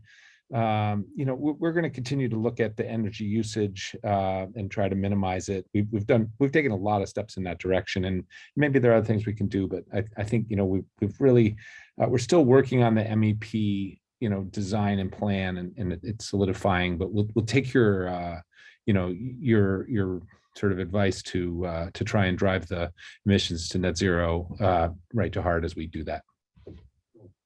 Thank you. That's very encouraging to hear. Thank you, Mr. Hansen. Mr. Texarney, did you have another question? I want to be mindful that we have other I'll be professionals quick. to hear from, Yeah, I and just wanted- also if there are questions from members of the public that are specific to the architecture testimony, we can hear those too. But go ahead, Sanan. Yeah, no, I'll just be quick. Well, I would like to hear about what, you know, whether or not they're using heat pumps, and I would highly encourage them to, but and electrify, because that's important to meeting climate goals. But also the use of solar thermal heating, water heating, is another great technology. It's really cheap, especially compared to PV. And it's a really perfect technology to use for an office building, because pretty much most of the year it can provide hot water for you know, the basic uses of an office. And so I would recommend looking into that as well. Okay, Excellent. any other? Appreciate that. Go ahead, Mr. Hempel. Yeah, appreciate the comments, and we really appreciate the feedback that we received from the municipality on the sustainable features of the project. Like Alex said, we're still in the design process, and we will be taking all that into consideration. I just have a very quick question for clarification. In the PEC memo, it talks about basically reusing all the buildings, but it then says, in any case, the PEC strongly recommends preservation of the charming small stone building facing Mount Lucas Road. Is that the Goldman Sachs building that's being referred to? It is a small like attachment to it. That's the piece that we were talking about earlier that has a faux stone or a stone veneer on it that I believe the architect talked about how difficult it was to program or figure out what to do with it. Okay, I was just wanted to straighten that out in my own mind. Thank you. Okay, any other questions from board members for Mr. Hempel? And are there any questions from members of the public specifically for Mr. Hempel? That I'm not asking for general public comment on the application as a whole, but just specific questions for Mr. Hempel. Anyone from the public? If so, you need to virtually raise your hand. I'm not seeing any. Okay, Mr. Kennedy, you're next. Yep, Witness? Sure. Our next, we'll now move to our civil team, Van and Harvey. So I'd like to ask Tom O'Shea to unmute himself and briefly, since I know you've heard it many times before, give his qualifications so he could be accepted as an expert engineer this evening. Hi, I'm Tom O'Shea, a licensed professional engineer with Banno Harvey, sitting in my office out on Route 1.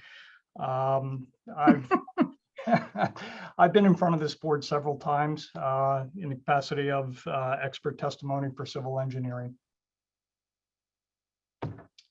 With that, I'd like to go to the first slide. I'm going to go through. We accept your qualifications. Thank Sorry. you. Thank you. I'm going to go through a series of slides on the land portion of it. And Brian Perry, my partner, will go through the stormwater management for the site. So this is the existing site as it is right now. It's lot 1.01, lot block 2802. You can see the surrounding roads, Poor Farm Road to the south, Mount Lucas to the west, and Bun Drive to Herrontown wraps around to the east. The existing site is 18.072 acres, and as we said before, it's in the OR1 zone. The woodland is approximately 11 acres and is in preservation. And the project site is approximately 7 acres. On that site, as we heard before, the floor area is 99,500 square feet. And on that portion of the site, I just want you to know that we have approximately 3 acres of impervious surface. At the front of the site facing Poor Farm Road, we have 19 parking spaces that are there. We have multiple drives in there. And part of the goal was to minimize that. And this is why we're going to be asking for a variance for 9 of the 13 parking spaces within 75 feet of the property line. Also in that area, we have 19 existing spaces. With prior approvals, we had land bank parking within that setback as well. Next slide, please. I'm going to go through a series of slides as that will explain to the board how the site has developed over time from the submission. So it really has gone through a reduction of impacts, and I'll go through that. So this is the plan that was reviewed by the town, and the floor area at this point was 62,304 square feet. The total impervious went from 3 acres down to almost 2 acres. We still have the parking in the front, and the total parking is 74 spaces. And Mr. Jacquemart will go through the parking analysis later. There was a comment by the town to provide EV charging for a handicap parking space or ADA space at the front of the site. And we're providing 2 charging dispensers at that location. Again, the visitor parking is situated such that it is nearest to the front door, which is located in the northeast corner of the building.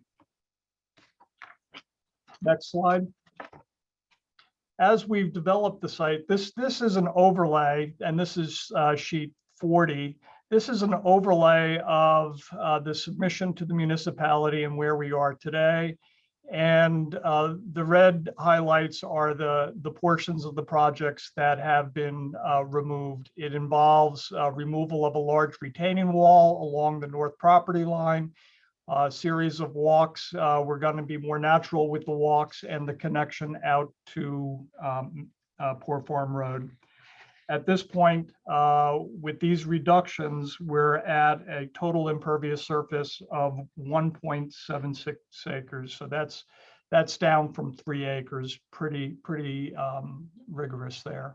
I also want to point out that by the existing basin, the parking garage, there is a mechanical space. We heard of that before, where we have the AC condenser units. I just want to point out that that structure, there's a wall around that, is within 20 feet of the property line. And if you can just point out, Kyle, where the generator and dumpsters are located, that is at its closest point 32 feet to the northerly property line. And in that area, we've reduced the drive. There used to be a drive there, and we're preserving the large trees and viburnum in that area that will help screen that. So that will be subject to a discussion about variance later on. Can we go to the next slide, please? So this is the project site that we're really asking for approval for. At this point, the floor area went from 99,500 square feet to 50,599 square feet. That's a reduction of almost 51% over the existing. And the impervious surface went from 3 acres down to 1¼ acres. That's the 41% reduction that you heard Mr. Hempel speak about before. Utilities that serve the site is water and electric come in off of Poor Farm Road, and sanitary and gas come in off of Mount Lucas. The deer fence, which we'll hear a little bit more, and we've got some renderings of what that looks like. The area that we're going to be asking for is along the northerly property line. We're within 3 feet of that property line. And again, as Mr. Kennedy said, the reason that area was chosen is that by placing it at that location, we're not impacting any of the existing vegetation. So that is a very quick rundown of the site. We will be pursuing approvals from Mercer County Planning Board, Mercer County Soil Conservation District, the DRCC. We're currently in front of the NJDEP for flood hazard and freshwater wetlands. And most of that, by the way, just happens to be on the preserve site. So that's well underway. And we'll have to work with the town and Stony Brook as required for the sanitary sewer. But I would say that in the reduction of site, we are reducing our sanitary load to the system. Is there any question with the site itself? Tom, just a question. Somebody had commented in the professional reports about the proposed location of the banked parking spaces, that access to it would involve crossing pedestrian paths, and there's actually no access to it. Could you comment on that? Yes, Mr. Muller, is when we get to the traffic presentation, we have a graphic showing where the bank parking is, and that bank parking would be accessible off of the Poor Farm Road entrance into the site. So we have a graphic on that. Okay, thank you, Tom. Are there any other? Any other questions for Mr. O'Shea from board members? I have a quick one. Do you anticipate needing, with the basement parking, the underground parking, do you anticipate needing to blast? There may be some limited, when the drive was constructed along the northerly property line, there was some blasting at that time. That was in 1999 or 2000. I think if we have any, it would be limited. My expectation is we're probably going to come across some boulders and not a tremendous amount of ledge rock or bedrock in this area. If we do, we would prescribe by all the rules and regulations accordingly. And I'm ignorant to those myself, so maybe our professionals can weigh in. If blasting is required, do we have, I guess this is a question for Mr. Bridger, do we have notification requirements for neighbors? Typically, we can do that similar to the university, depending on the magnitude of the blasting. We could be a condition of approval. Yeah, I'm thinking actually, because you're, I think, right next door, although maybe there's something in between, to assisted living. Is that not correct? Yeah, okay. It's not. There's a property in between. Okay, all right.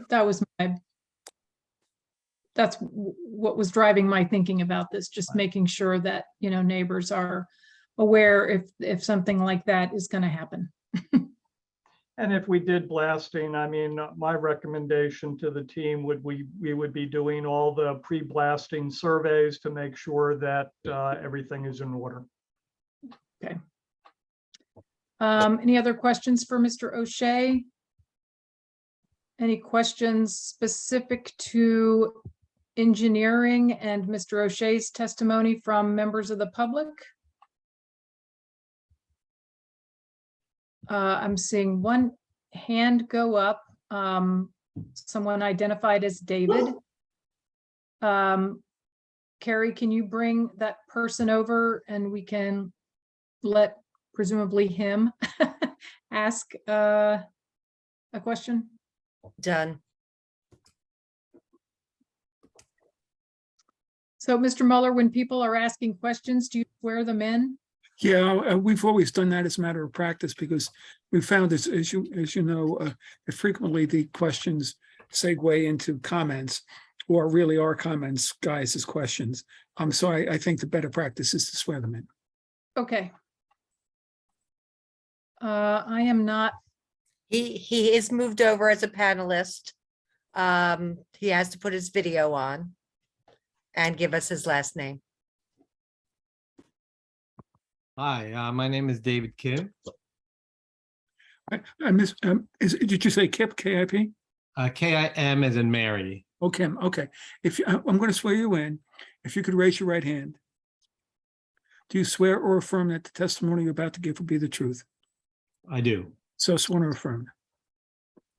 Mr. Kim, I just want to remind you, and I know I'm repeating myself, that this is purely a time for questions specifically for the witness that just testified, not a time for sort of general commentary on the application. So. Yes, I understand. My question is a simple one. The drawing, there's a current walkway on the Poor Farm side of the building that runs the entire duration of the Poor Farm Road. Is there any plans to get rid of that, or and if okay, so you're gonna keep that whole walkway present? Yeah, I designed that walkway a number of years ago, and it's still part of the plan today. Okay, because I know that's some of the most favorite walking path in that area, so I just wanted to know about that. Thank you. I've run on it hundreds and hundreds of times. Okay, yeah, same here. I'll note one of the staff comments was to make sure it stays open during construction, and we're gonna do that. Oh, great. Great, thank you very much. Good, thank you. Thanks for that question, Mr. Kim. Carrie, you can move Mr. Kim back over. And I'm not seeing any other hands raised for other questions from the public. So, Mr. Kennedy, your next witness. Thank you. If we could have also from Van Note Harvey, our second engineer tonight, Brian Perry, unmute yourself and again, briefly introduce yourself and your credentials so I could have you accepted as an expert tonight for the stormwater part of the presentation.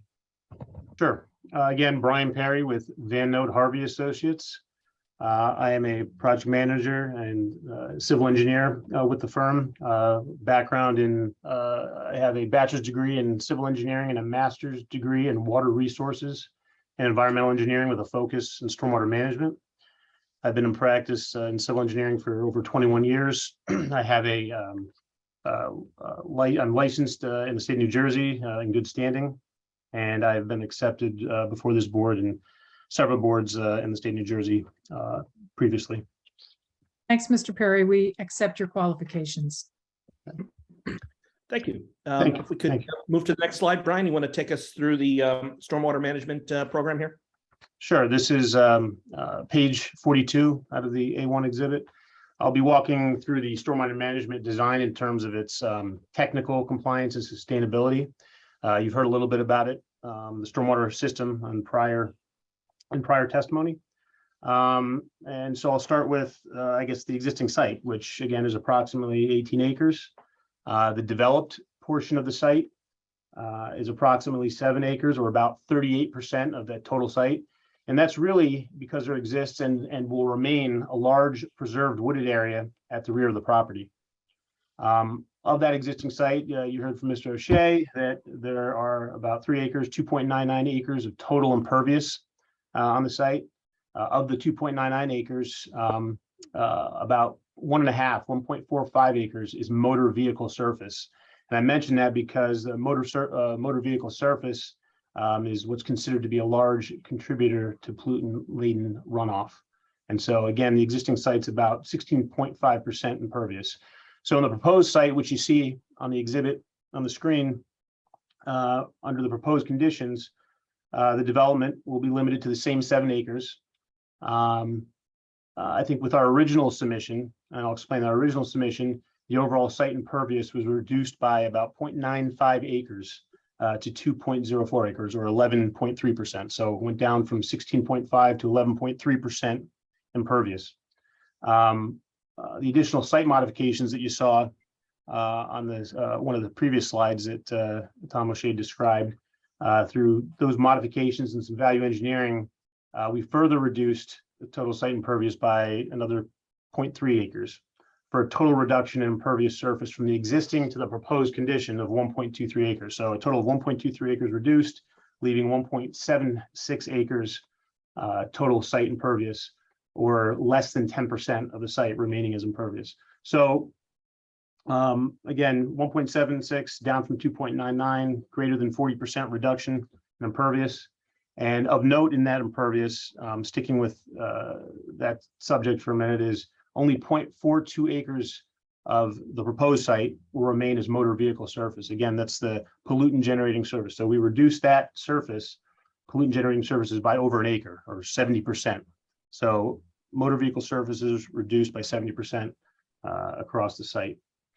The proposed project, it's considered a major development for purposes of stormwater management design.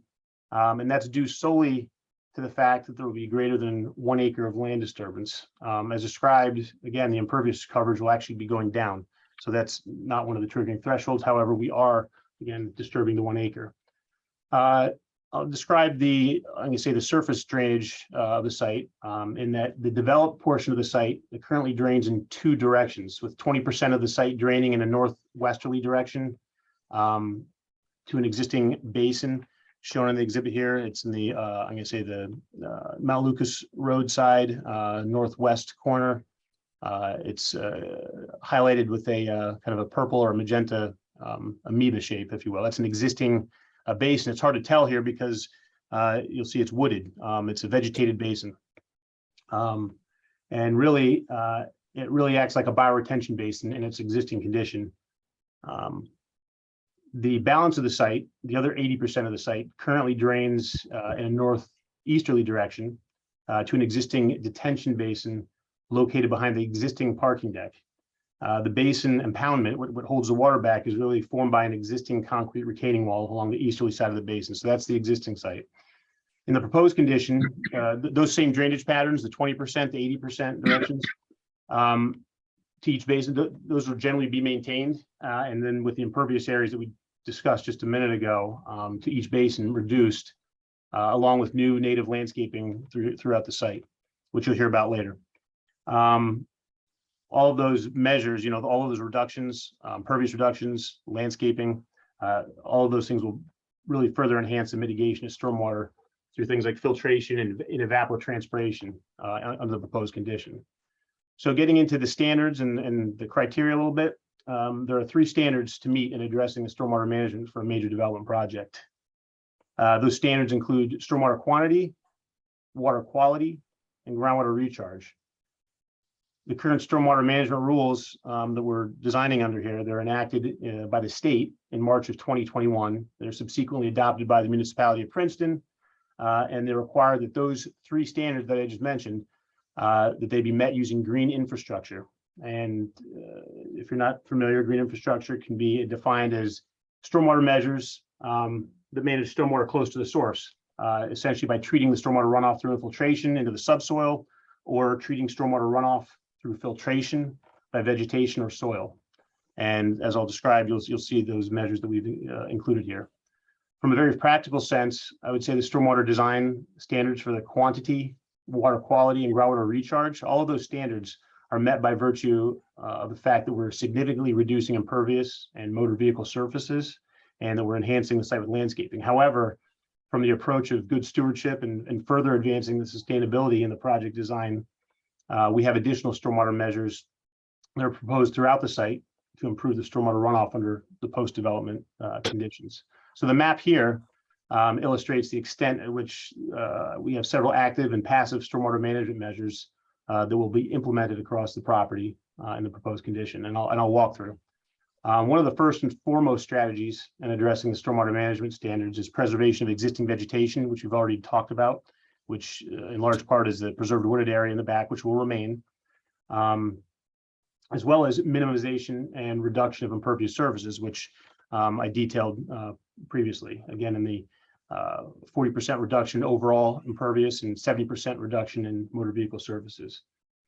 Those two things will be achieved through the site layout alone. In addition to that, we've got the existing bio basin that I referred to, the existing basin in the upper left corner of the site. That's going to be enhanced through kind of further selective removal of invasive vegetation and overgrowth. And again, this basin really functions as a bioretention basin in its current condition, really keeping with the green infrastructure stormwater measures that are promoted and encouraged by the state.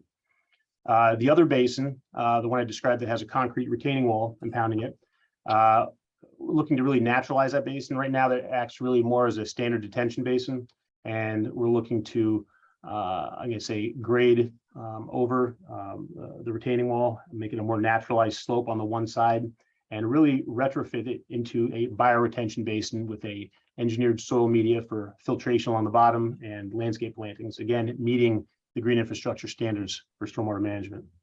Ultimately, the proposed condition for the site is going to be such that the drainage patterns are going to be maintained and the runoff will be managed to be equal or below the existing basin outflow rates on the site. So we're really, we're going to be reducing what's coming off the site in addition to reducing the impervious surfaces. And that's really just what we've quantified. In addition to the quantified stormwater control that we have on the site, I'm just going to, I'll finish up with describing the other, I'll call it more passive features that we're really not taking a lot of quantitative credit for. Things like you'll see little green amoebas, rain gardens. There's 6 of them distributed throughout the site, collecting roof runoff, overland flow, and promoting further infiltration where possible. We have a wetland shelf adjacent to that northeast bioretention basin. And what that is, the existing basin really is created and formed an isolated wetland at the bottom of the basin. And it's really considered to be a valuable site feature that instead of just filling it and getting a permit to fill, we're actually relocating that wetland shelf. And what that does, it's just upslope of the basin where it's going to collect overland flow and surface runoff directed from the outdoor patio area in the rear. With regard to the patio area, you heard before, again, there's some green roof planter areas. You can see them in a light green hatch pattern on the patio. Permeable pavers will be used within the visitor parking spaces towards the front of the site. That's the orange, yellow hatching you see.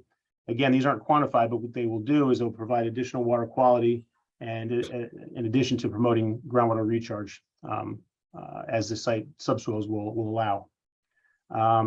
And lastly, we've incorporated just in the front yard, front landscaping, the grading really is some vegetated swell. So you see these purple, there's some purple lines at the lower left of your screen there. Those are vegetated, those are just grass swales that will, instead of piping the runoff, we're collecting the runoff via surface flow and conveying it to the on-site stormwater systems.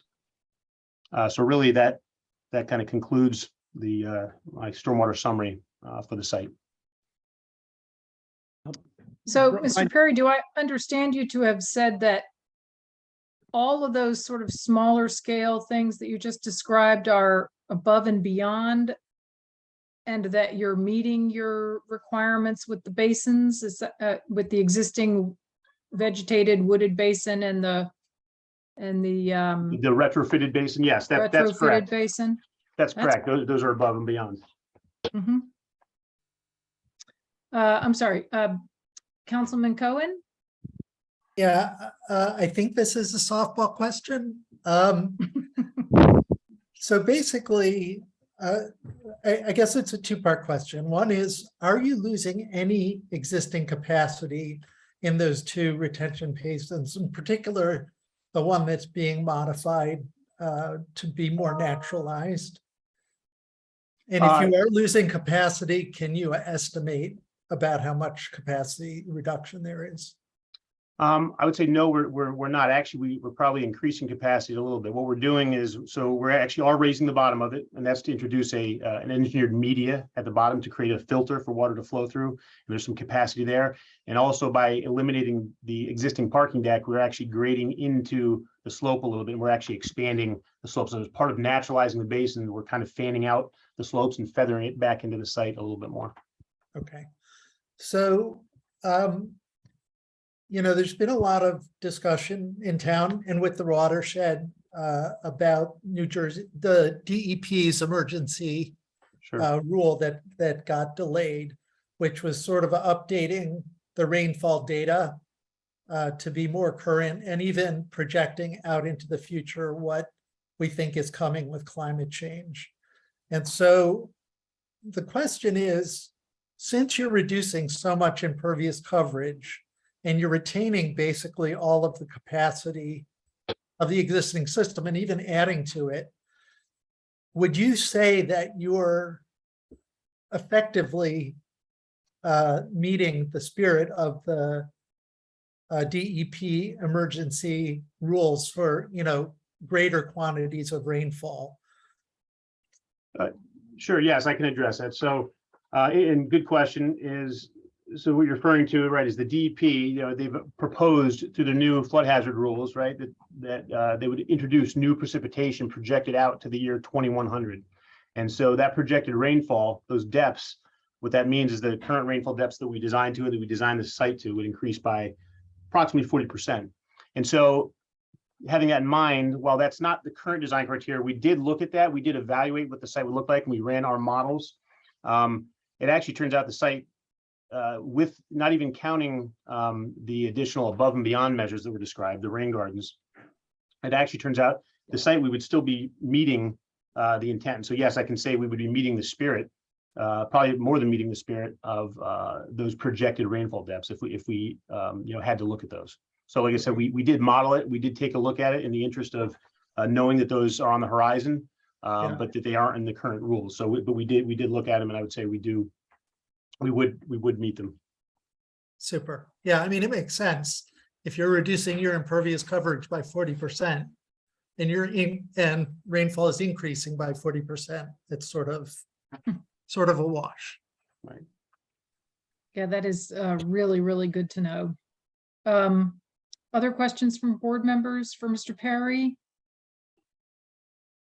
I'm not seeing any hands go up. And are there any questions from members of the public specific to Mr. Perry's testimony? If so, you need to virtually raise your hand. I am not seeing any hands go up there either. Okay, great. Thank you, Mr. Perry. Thank you. All right, moving along, Do we want to take a 5-minute break, Louise, or anything? It's Oh, Carrie, thank you for that. I appreciate bringing it up. Yep, we're halfway through until our 11 o'clock witching hour. We typically do take a break.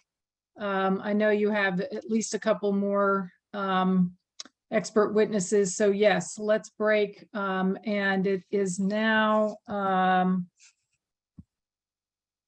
9:03. Let's reconvene as close to 9:10 as people can get back to their screens. So 7 or 8 minutes. Thanks, everybody. See you soon. And restart. Thanks. Okay, Mr. Kennedy, who's next? Thank you. Welcome back, everybody. Just 2 more witnesses, and actually we'll be fairly quick. First, to talk about our parking and then our landscape architect. So if we could, Georges, Jacques, if you could unmute yourself. And again, you're a regular presenter here before this board, but if you could give the board the benefit of your credentials and experience briefly, so I can have you accepted as an expert this evening. Thank you. Yes. Good evening. My name is George Jacquemin. I'm a licensed professional engineer in the state of New Jersey and other states as well. I have worked for more than 40 years in the field of transportation, traffic, and parking. and I have appeared many times before this board and the previous board, the regional planning board. Indeed, you have. We accept your your qualifications, Mr. Jacquemart. Thank you. Thank you. I'll just cover traffic very quickly. You know, obviously, as the buildings total floor area has decreased, it will decrease from the existing. That's roughly in the 100,000 square foot range to the 50,000 square foot range. The traffic load will decrease accordingly.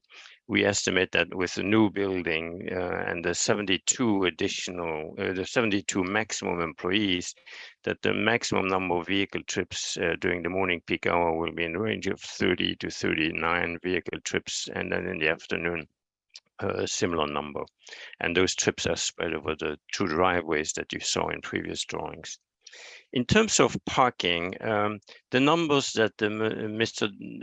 Dobromolsky mentioned have slightly changed, and we did submit a revised calculation dated September 15, and I will go through that. That's basically the numbers that you see on the screen now, page number 44. The revised numbers also follow the kind of sequence of calculation that Mr. Hess recommended in his review. We took the credit for EV spaces from the top, he adds it at the bottom and so on. And so that's what we're doing here. You can see in this table on page 44, the gross floor area, 50,599.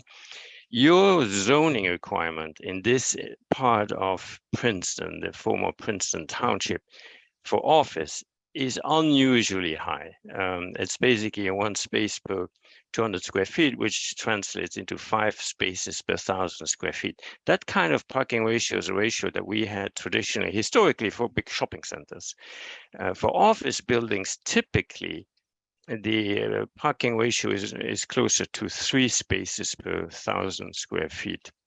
So if you look at other zoning ratios in the region, you know, it tends to be closer to 3 spaces per 1,000 square feet. So what we're asking for is a variance that would bring it from that 5 spaces per 1,000 to roughly, in this case, we use 3.1 spaces per 1,000, which is the ratio that's given by ITE for single tenant office buildings.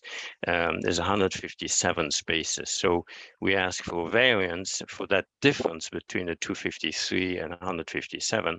That's 96 spaces. So the applicant will provide 157 spaces. However, and they will be broken down by 74 actual spaces that will be built, as was mentioned earlier, 24 spaces credit for the EV. There will be 24 ready EV spaces that with the charger is installed, and we will land bank 59 spaces. And the reason for this land banking and the reduced number of parking spaces that this applicant will need is that the building has relatively low density in terms of employees. The maximum number of employees is 72 people, and so we calculate that again based on ITE ratios that for an office building with 72 employees, we need roughly 60 spaces. They provide 74, so there is a reserve in terms of, a cushion, if you want, in terms of the parking supply. So with the 74 spaces that are on the site plan, 61 inside the parking garage and 13 outside in front of the building, we feel that, this project works well. The parking will be adequate, and obviously with the 24 EV spaces, and that kind of credit is well deserved in this case. Here you can see the layout. You can see also the layout of the land banking. So with the land banking, there would be enough parking if one day TGS were to sell or lease this building to what I would call a very typical office building. There would be enough parking, for that very typical office building with a higher density of employees. You can see how the land bank spaces would be accessed from the driveway that's on Poor Farm Road. you can access the vehicles could enter that as indicated, as you can see on this map. I should mention the only other thing is that the applicant also is prepared to implement certain TDM measures. Besides the 15 spaces that are for bicycles, some in the garage and some in front of the building, they will have, the 5 preferential spaces for HOV vehicles, high occupancy vehicles. They also agree to provide a 50% subsidy to those employees that do not bring a car to the site. That will be a subsidy for the monthly transit pass. You may know the New Jersey Transit Bus 605 has a terminus point that's about 0.4 of a mile away from here. So that, is a healthy subsidy. And, the other element is they do maintain variable schedules, that makes it easy, to use a bus or to carpool with another employee. That's my presentation in short. I'll be happy to answer any questions. Mr. Jackmar, Thank you very much. Go ahead, Mr. Mueller, sorry. the 59 land bank spaces, is that shown on the plans? Because obviously, as I indicated earlier, at one point, at least one of our professionals thought that it was not accessible. Obviously, it's accessible here. Is this a new delineation or has this always been on the plans? And is it on the plans? It had been, at the very least, an exhibit to our traffic consultant's report. Okay. With the 59 spaces, yeah. Okay. Thank you. Mr. O'Donnell? Thank you. I do have a couple of questions, and these actually might be more for Mr. Hansen. I have questions about the proposed expansion of the employees. Currently, there are 33 employees, you said, and that you expect to expand to 72. Do you expect that expansion to take place between now and when the building is constructed? No, I don't think so. I think it's really making space for us to grow over time. We have learned that, if you don't build a building that's large enough to accommodate growth, you end up needing another building, and we don't want to do that. So we're building enough space that we think we could live in the building for another 30 years or more. So Okay. That's the goal. Great. And then there was also a question that I had about, are visitors of commonplace Pretty occurrence uncommon. at TGS or not? Yeah, pretty uncommon in our business. We do have maybe a group of visitors that usually comes carpooled, from New York once a week or something like that. But we don't have a steady stream of visitors. We don't have any external clients in the typical sense. We just invest a pool of money that's within the, so we don't have any. We're not an investment manager of other people's money. We don't have any clients coming in. So the visitors might be, there are some. Sometimes we have people maintaining the equipment. Sometimes we have people, coming to advise about things, but it's relatively rare, honestly. Okay, thank you very much. Other questions for Mr. Jacquemart? Any questions from members of the public specific to the Mr. parking expert testimony? Oh, Mr. Hess, I'm sorry. I did not see your hand up, but I see it now. You're there we go. Thank you. Thank you. I did have a couple of questions for Mr. Jacquemart. And one thing I wanted to note, Mr. Jacquemart's traffic report had included a sketch of the 59 spaces, but it was not on the plans that were submitted to the board. In my opinion, since that's something that could come to fruition in the future, I think it should be included on the site plan drawings. And that way the board and people in the future would know exactly where it would be constructed if the need arose. Also, I did have a question about providing turning movement plans because the two drives are basically dead end drives. How are you going to handle deliveries to the site, emergency vehicles, and trash collection? Now, it looks like on the visitor side, there is a eyebrow cul-de-sac that'll allow turnarounds, but how would delivery trucks or emergency vehicles like fire trucks be handled? George, I think I can answer that. Tom O'Shea from Van Note Harvey. So yes, Mr. Hess, you're correct. On the northerly site, we have the eyebrow that allows the circulation. It's been sized for vehicles, and under the employee entrance off of Poor Farm Road, what you don't see under this sketch is we have an area for K-turn for large vehicles. So we've taken a look at that, and there's room for them to negotiate the turns in that location. So that's been added to the plan then? It's on the plan now, and I would recommend that on to answer your question about the land bank parking, is we would have a diagram on the site plan as part of the compliance set. Okay, that sounds good. Also, we had asked for a couple of fairly minor items in our letter. We had asked that,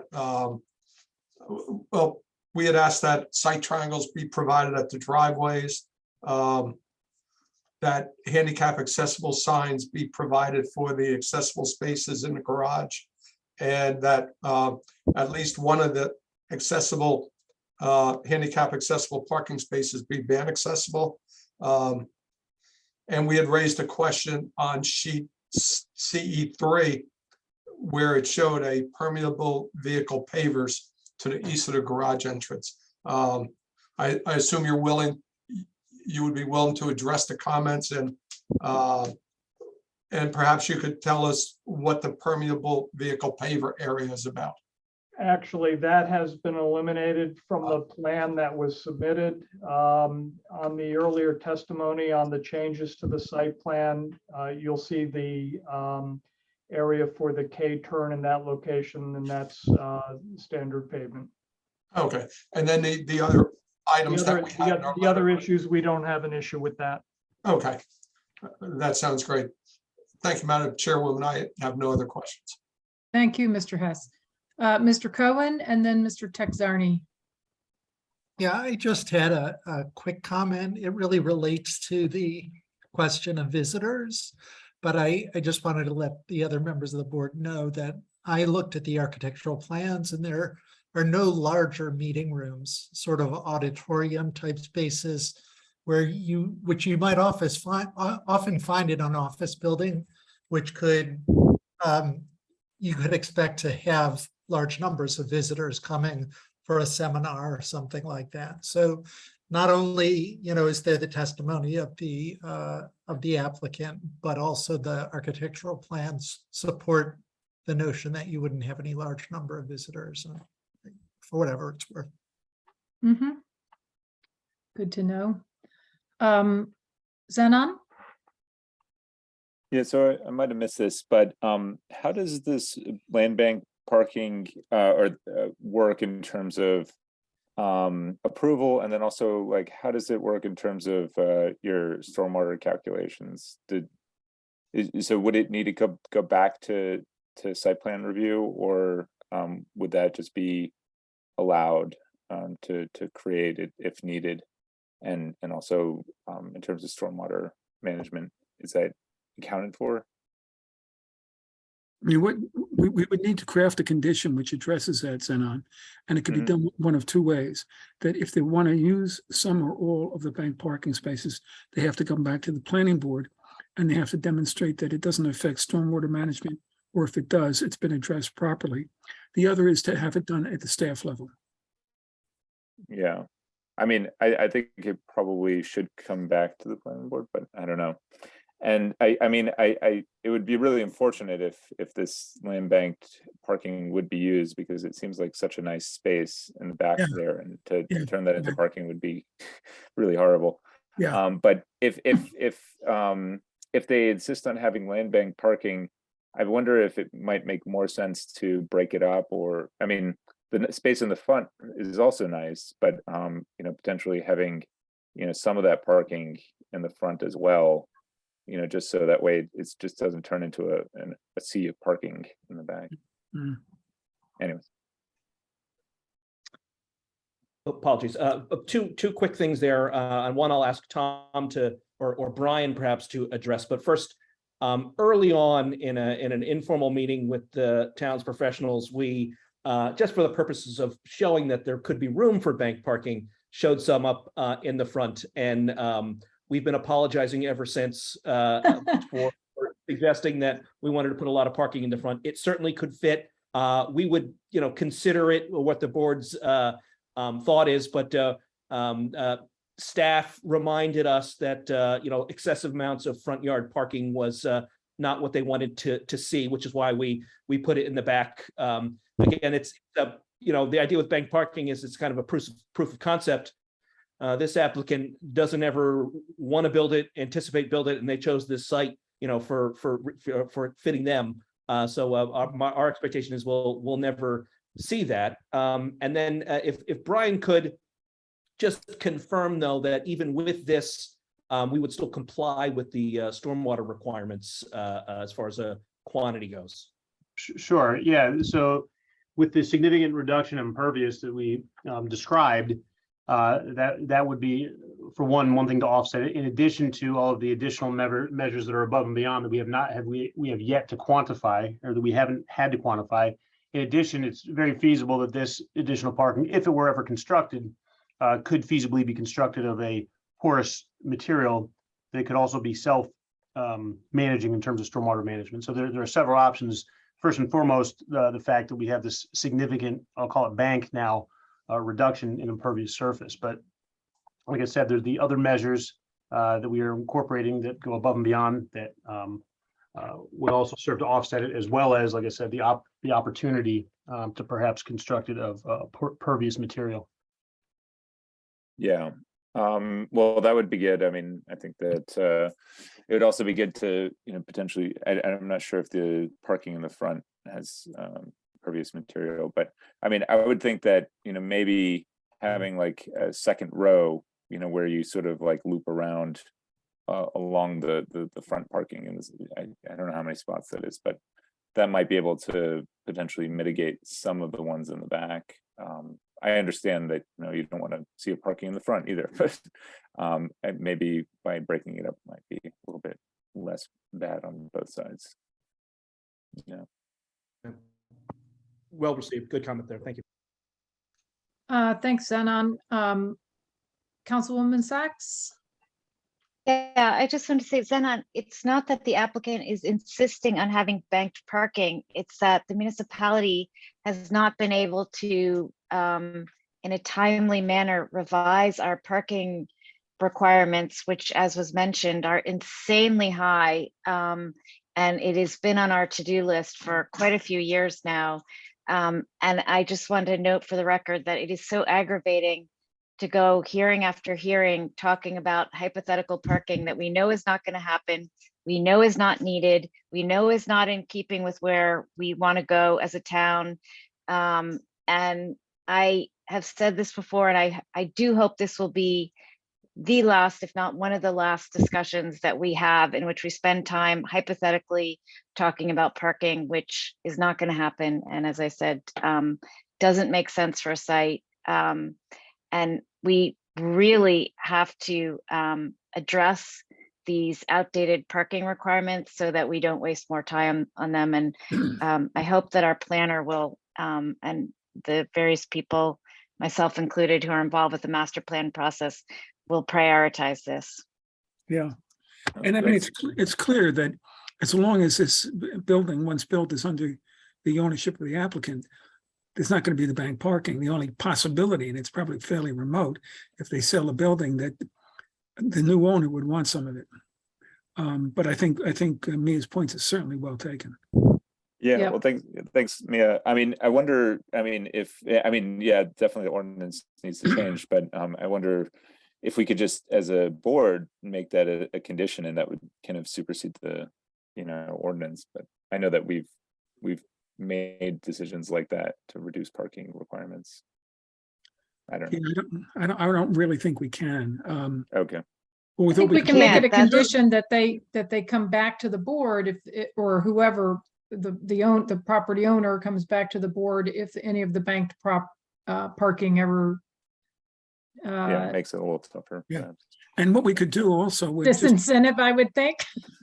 to follow up on what Zenon was saying, I mean, we could certainly put something in the resolution, and I think we did this in one instance fairly recently, that says the board recognizes that the ratio is too high, and recognizes that it has been granting parking variances, expect it will continue to grant parking variances, and urges the council and the staff, whomever, basically to adopt an ordinance which is certainly more appropriate for an office development. That's a great thing to put in there. And I would just point out that I think this is addressed at least in part in the green building and environmental sustainability element, which already is adopted. So it's not as if the master plan doesn't already speak to this on some level, but your point is well taken, Mia. It needs to find its way into other elements of the master plan, and of course, most importantly, into ordinance. Are there other questions for Mr. Jacquemart from any board members or professionals or members of the public? Not seeing any. I see David has his hand up again. I think that's Mr. Kim. Can you bring him over, Carrie?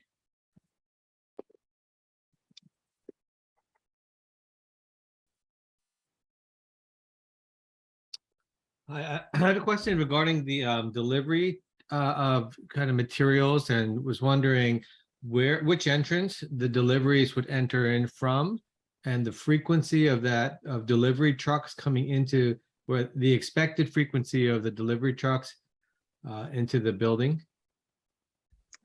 Maybe that's a question for Mr.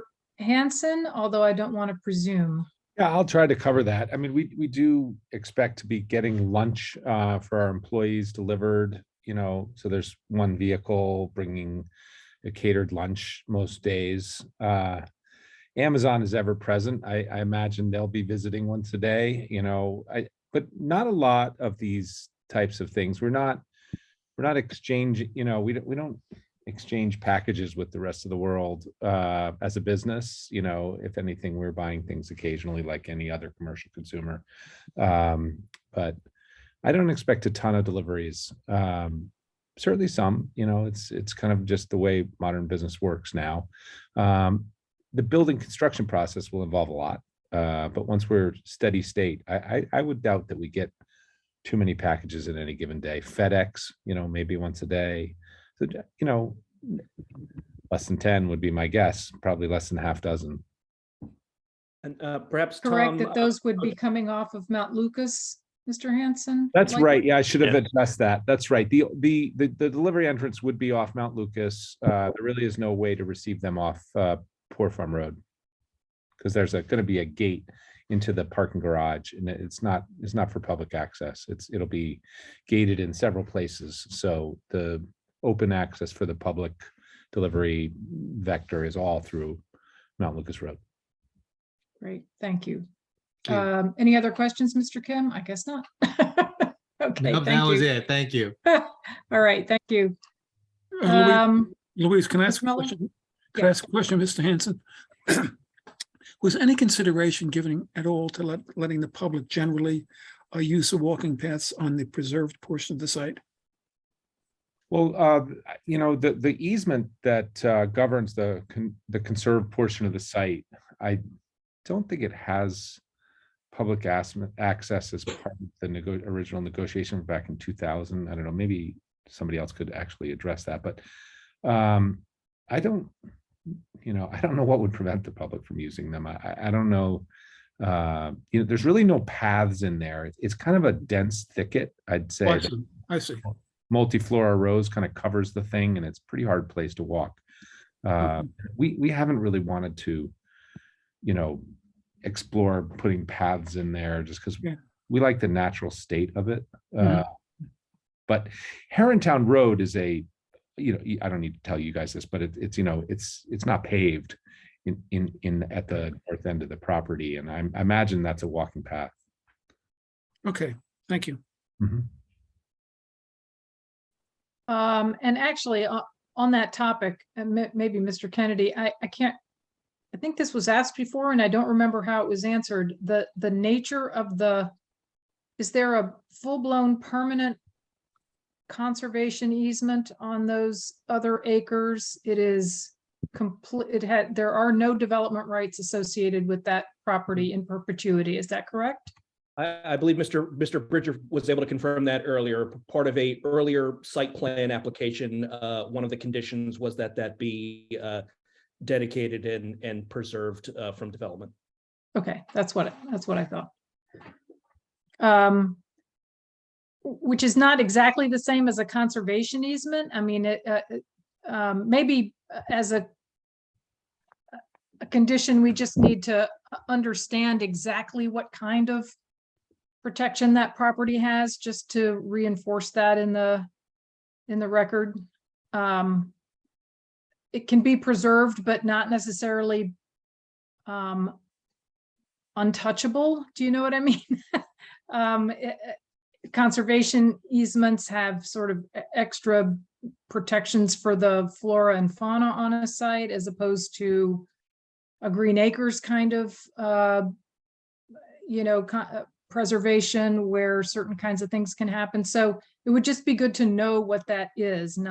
I'm not suggesting we change it in any way. I just want to understand what it is. Okay, so you don't want to change it. I thought that's where you were No. going.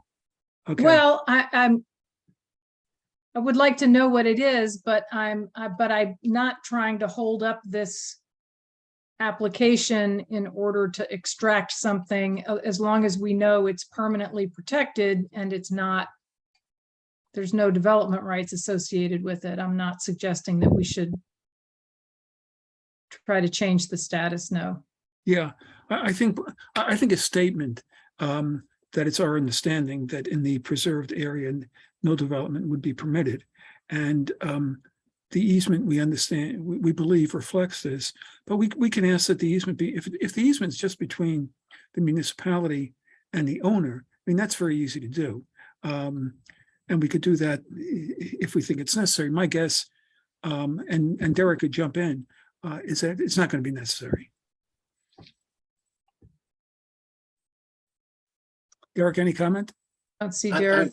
I read the agreement years ago, but it did seem to preserve the site. I mean, I think it's satisfactory, but if it is a deed restricted lot that can't be built upon, but if there's a condition you'd like to attach as just to confirm that fact, I don't know if the applicant is agreeable to that. Yeah, it's my understanding that Princeton Township controls and owns the easement over this property, that they never filed a deed associated with it into the documents that are, part of the deed documents that are filed, but Princeton could. And Princeton, controls every, yeah. The deed has been drafted, I believe. It just was never filed for whatever reason. And Well, it should be. Oh, yeah, yeah. yeah, That and we should be have a no condition. objection. We have no objection to that, as the landowner, we want that land to be preserved in perpetuity. And I've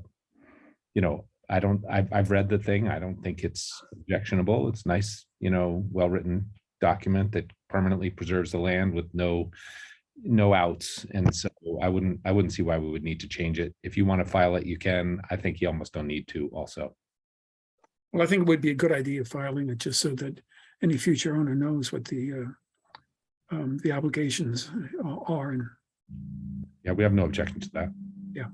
Just so you know, even if it is a conservation easement, it does not prevent the property owner from doing things like clearing invasive species and cutting down ash trees and that kind of thing. So it's not as if you can't touch it at all. You just can't do bad things.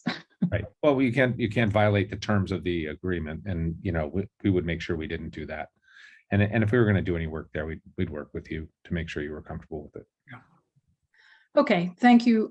Sorry to go off on that tangent, but I think it was probably worth buttoning that down a little bit. Mr. Kennedy,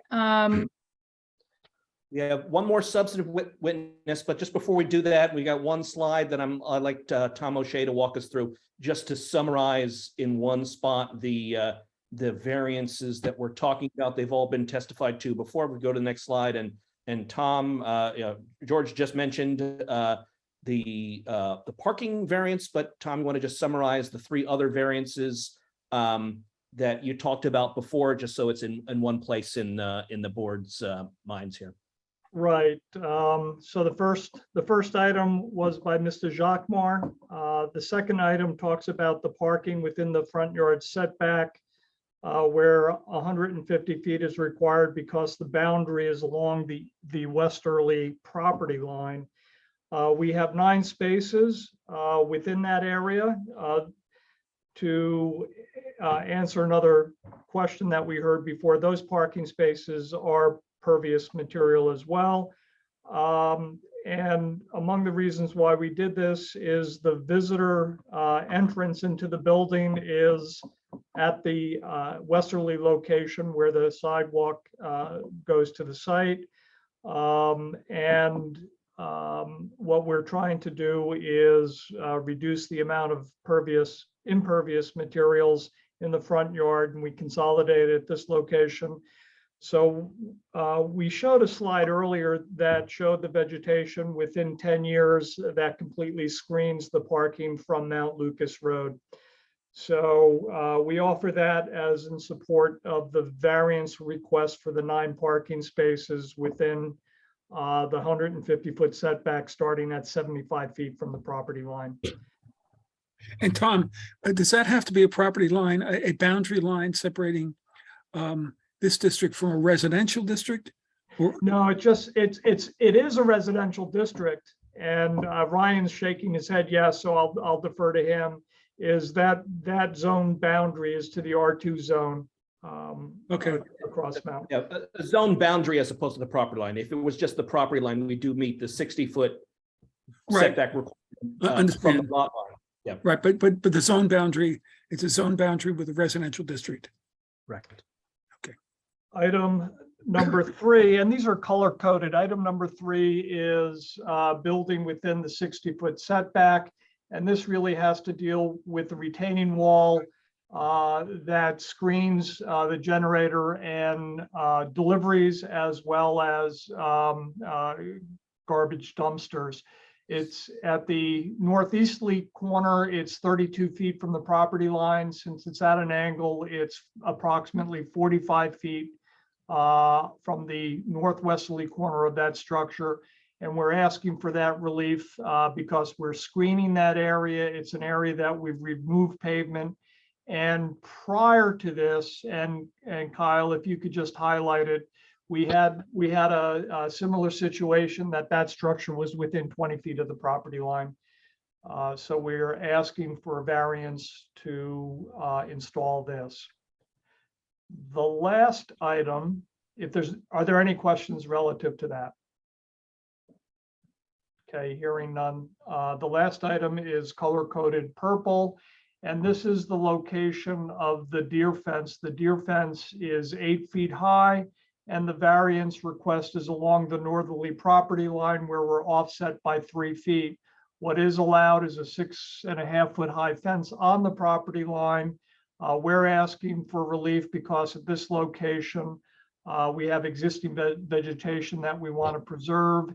And Kyle, if you could just flip to the picture that shows the intention of the deer fencing. So you can see the deer fencing, very transparent on the left-hand side photograph. And that is the fencing that we're proposing at that location. The deer fencing ties in the back portion of the property, and it ties in at the southerly side by the entry to the site. The fencing shown along Poor Farm Road is a split rail fence to be consistent with what's out there currently. So we're talking about the purple line diagramming the location of the deer fence. So those are the three variances that we're asking for. Four. Excuse me. My three and George's first. Great. Okay. Thanks you. for that summary. And finally, now, if I could have our landscape architect unmute herself and quickly give just a quick background of her experience and credentials, so I can have her accepted as an expert, and then we'll go through some of the landscaping elements as our final piece tonight. Good evening. My name is Tavis Doppler. I'm a principal at Viridian Landscape Studio. I am a landscape architect licensed in the state of New Jersey. And in fact, I have been licensed in a number of states, with my original license in 1992 in New York. I am a mayoral appointee for the Civic Design Review Commission of the City of Philadelphia, reviewing projects for excellence and suggestion in the public realm. And I'm also a primary author for the High Performance Landscape Guidelines 21st Century Parks for the City of New York. Thank you. We accept your qualifications. Thank you very much. I'm going to start by showing an overall site plan. This plan shows all of the hardscape elements of site, as well as all of the trees, shrubs, and ground covers. And I will walk you through these plans one by one, building, and return to this plan at the end. This is slide 51. Slide 51 is the materials plan. Of course, there is asphalt pavement for the road surfaces, but there is also porous paving, which has been mentioned a number of times, for parking at the front of the site. There is exposed aggregate concrete on both the sidewalks and the rear deck spaces. That concrete, I want to note, because we had a question before about sustainability strategies.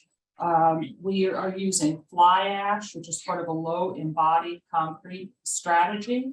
And I believe that's also being used in the building, and one of the architects can confirm that in a bit. We also have stone fines on the site. We have bluestone paving, which is recycled. If you know the site has bluestone paving today. It's very beautiful. And so we're using it in several locations on the site. We have a river rock drip edge, and we also have boulders throughout the site. This site has lots of glacial boulders, which I'm sure all of Princeton is familiar with. And we are reusing them on the site, both for check dams in some of the swale systems and also as site features. Tom already mentioned the welded wire deer fence and the existing split rail fence, and you will see the two red circles highlight the entry sign locations, both at the public entry on Mount Lucas Road and then at the employee entry on Poor Farm Road. We can go to the next slide. This is the materials palette. You see the exposed aggregate concrete, you see the porous pavers and the stone fines. And there you see another use of the boulders on the lower left in dry laid stone retaining walls, bluestone, the river rock, and the deer fence, which you've previously seen.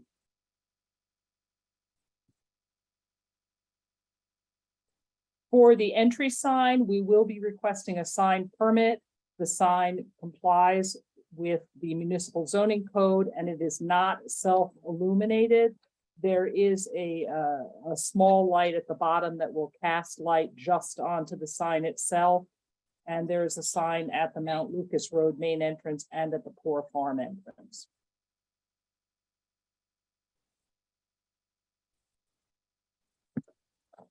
These are the reference landscapes that we are using as models for the landscape here at this project. We are the landscape architects for the Watershed Institute. And we always plant in an ecosystem style, which means that we're really thinking not just about the individual plants, but how they relate to one another. And we're also thinking about how they really support our pollinator and bird habitats, because as we all know, no pollinators, no life. So it's very important to plant in association. We've collaborated with the Watershed Institute for this project. And I would also like to note, we have used similar styles like this and been very successful. That's Penn State Abington, which has won environmental awards. So planting in this style is very successful.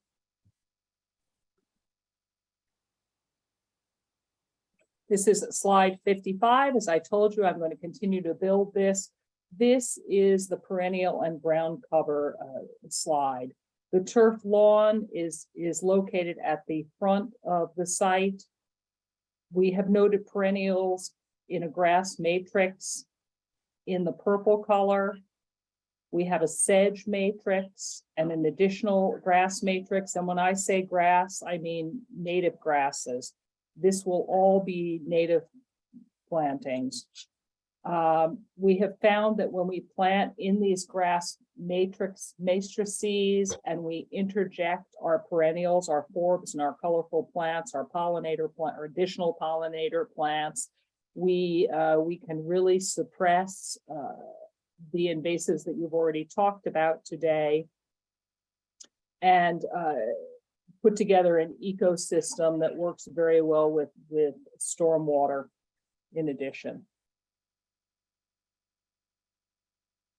This is the shrub layer plan. We will have a mix of both deciduous shrubs and evergreen shrubs. You'll see we're using the shrubs particularly along the paths of water to help to stabilize those swales. And we are also using them as a foundational part of the landscape so that we have all season interest and of course, as associated plants for the habitat benefits. This is the tree plan, and I should note that we are keying our habitats off of our northern hardwood forest and our Appalachian oak forest. We use several resources in addition to our long years of experience. We use a landscape restoration handbook by Donald Parker and a native tree, shrub, and vine planting book by Height Shoe to help us to make all of the right associations. And we are also thinking about global climate change. So as I move more specifically into the species we're introducing some more southerly species because we are getting warmer.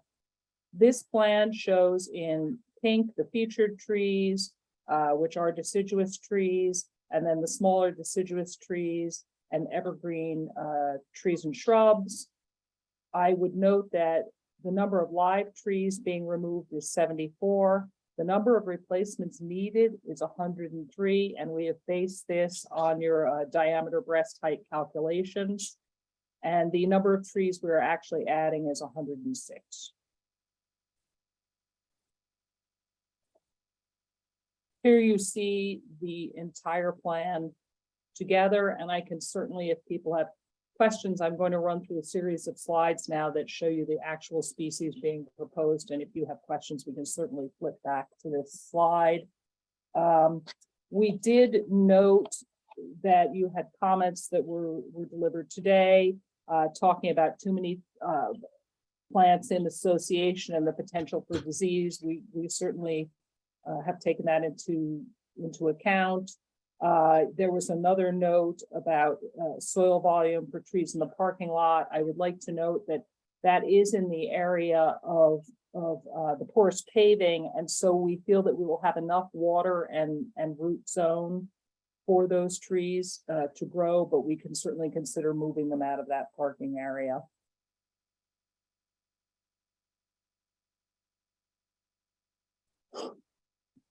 And if anyone wants me to roll through a lot of Latin names, I can do it for you.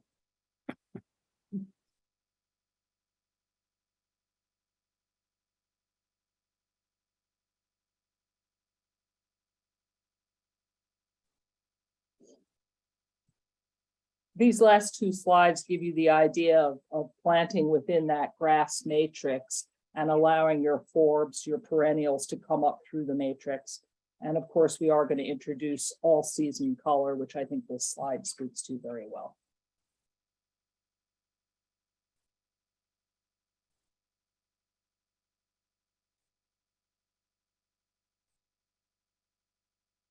Are there any questions?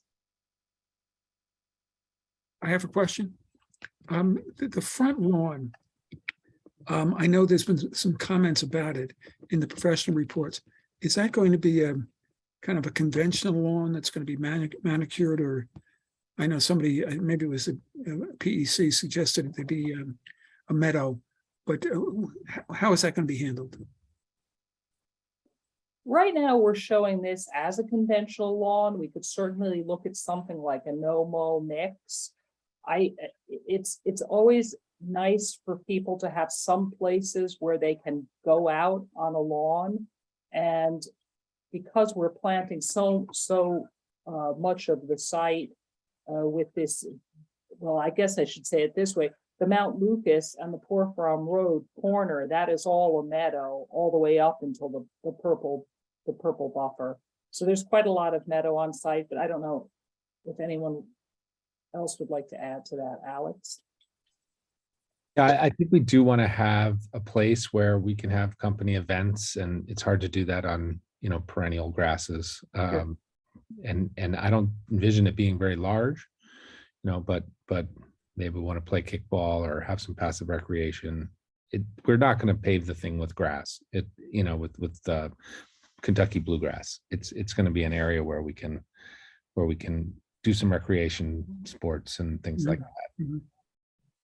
Yeah, I'm glad you brought it up, Mr. Muller, because I too had noticed that. I think Environmental Commission and Shade Tree Committee both mentioned the size of the lawn, and wondered in writing if it could be reduced.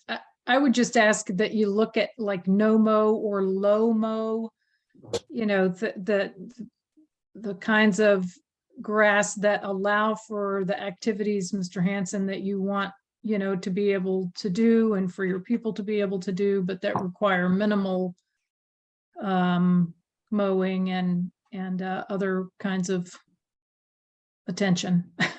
I think that's a very reasonable request, and we don't want to have a fancy lawn that you can go and lie down on.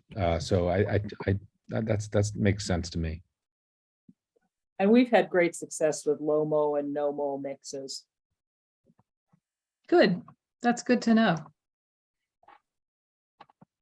Other questions for Ms. Dockwiller? This is really good to see, and I appreciate all that you've put into it and the collaboration with Watershed Institute, which always seems to make things better. Are there, I'm not seeing any hands go up from board members. Are there members of the public who have questions specific to landscaping before we have the board ask sort of final general questions and then hear general comments from everyone? I'm not seeing hands go up. Okay.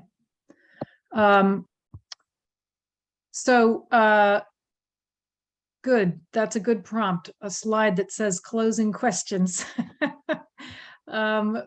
Board members, do you have any other questions or comments for this applicant before we open up for general public comment? And Luis, do we want our professionals to make any comments before we open? Sure, up? this would be an excellent time for that. Mr. Weitzman, Mr. Bridger, Mr. Hess. Yeah, I had a comment about the fence. It is in our memo that Fences are only permitted in the non-residential zones for trash screening and stuff, so that there would actually need a variance to permit the fence regardless of the height, so Okay. thank you. I personally think that is a very good type of variance to allow, to grant. Because it's important to protect this landscape and its stormwater features from deer predation, which is, the pressure up there is very intense from deer. Mr. Weissman or Mr. Hess or Mr. Lesko, anybody? This John Hess. The applicant has agreed to address the remaining comments in our letter, so I have no other issues. Mhm.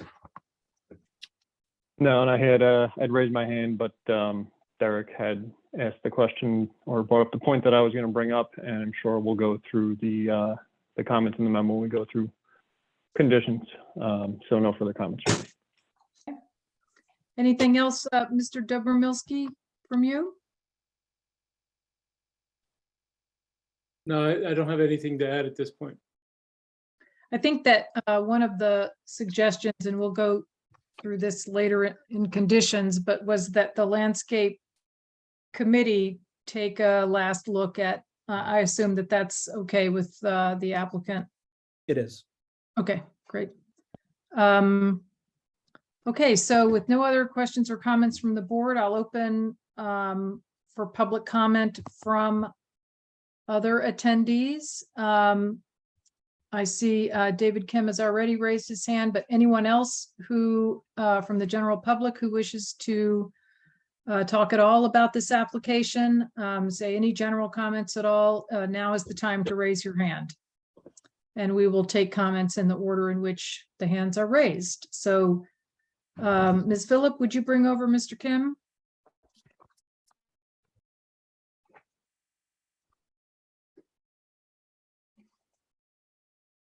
Yeah, my question is just regarding if this project moves forward, how long the construction is will take. And I also had a question around the blast, if the blast would pose any concern for the immediate neighbors of that property.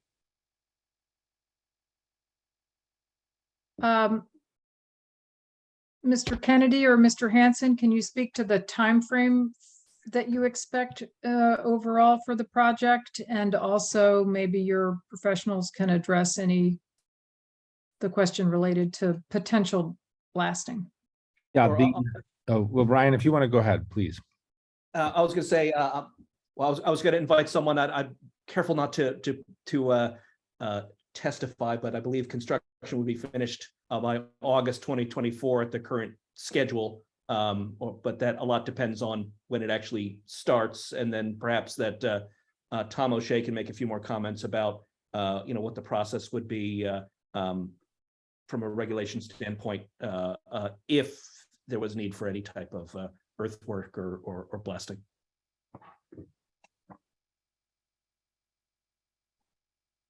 Yeah, I think if we do blasting, it would be very minimal, and it would just be in a few locations, actually closer towards the northerly site of the property, away from the residences. That's where we had to blast 20 some odd years ago.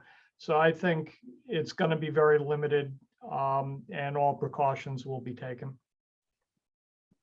Could I ask Dan Weissman or Derek or Dan Dobromirsky, is part of the protocols when there is blasting that there's some mechanism in place to keep the dust down, maybe just watering? How does that work?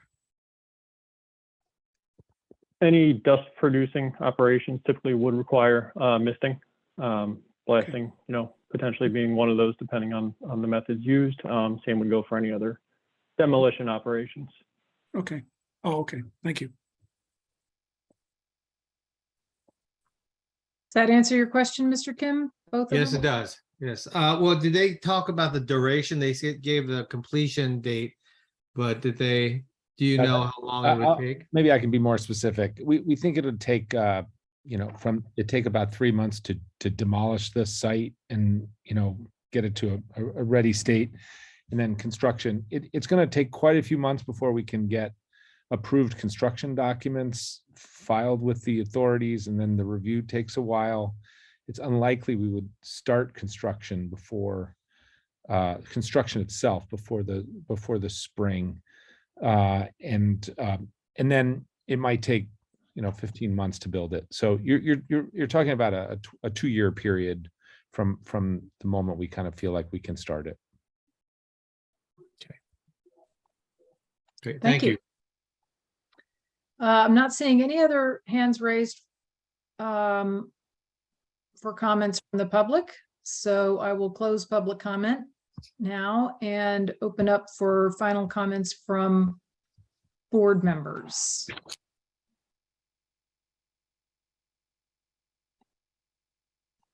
Ms. Capizzoli.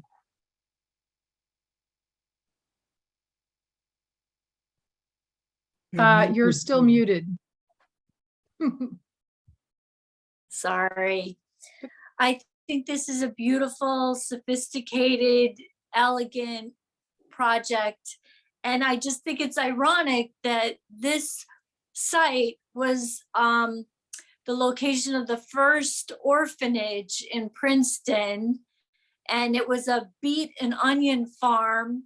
Then it was turned into the poorhouse, which took in like unwed mothers and mentally ill people. It lasted as the poor farm until about 1911. And then it became like a private farm after that. But it is a site with very humble origins, and this is very fancy and beautiful. So it's just kind of ironic. Thank you so much for that historic context. Those things are really, really good to know. So I know everybody appreciates hearing that. Oh, one other thing is, I don't know if they're able to photograph the stone house, but it is nice to have documentation. The Historical Society of Princeton has a short, I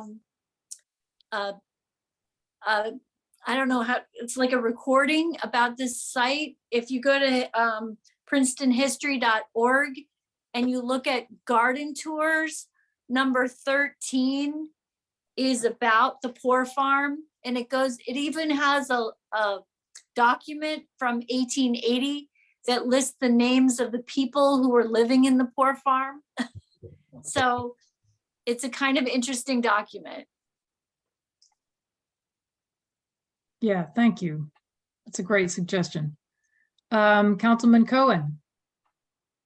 Yeah, I want to say what a pleasure it is to, it's pretty easy to tell after you've heard a few of these, the difference between an applicant who's greenwashing, and trying to claim to be eco-friendly, and one who's really walking the walk. So I appreciate that. I do want to say, make a minor correction to Mia's comment about our affordable housing projects. They're all committed to be net zero ready, which is different from net zero. But I still think that the point is valid, and the 80% reduction in energy use compared to a standard office building is good, but you haven't separated the renewable energy that you're producing on site from the energy saving that you're doing with the design of the building. And I think as part of the sort of the life cycle analysis, I would also like to see how energy efficient your envelope is. I heard it's a high performance envelope, but I don't know how high performance it is. And so I would like to, and you've got a lot of solar panels. And so, you know, that goes a long way to offset an envelope that's not all that high performing. So I would like to see a little bit more information about the, you know, somebody, I think Zanon mentioned passive house, and, you know, that's sort of the gold standard for a really high performing envelope these days. And I'd like to know where yours falls relative to that. I don't want to hold up the application on it in any way, but it would be interesting information to have. So for Mr. Muller's purposes, working up conditions, can you just state specifically what you're looking for so that the wording is exactly what we want? Mr. Cohen, I'm posing that question to you. What you're looking for a certain kind of attention to the envelope within the building. What's the term again? I just want to Within make the sure we're life cycle. capturing the right I mean, the right, you know, terminology so that that's clear in the resolution or in the, So I just was asking for information on the level of performance of the envelope as part of that life cycle assessment. okay. Of the energy, All right. the life cycle performance of the building. Great, thank you. Yeah. Other, Councilwoman Sachs. Yeah, I think I did say net zero ready, but if I didn't,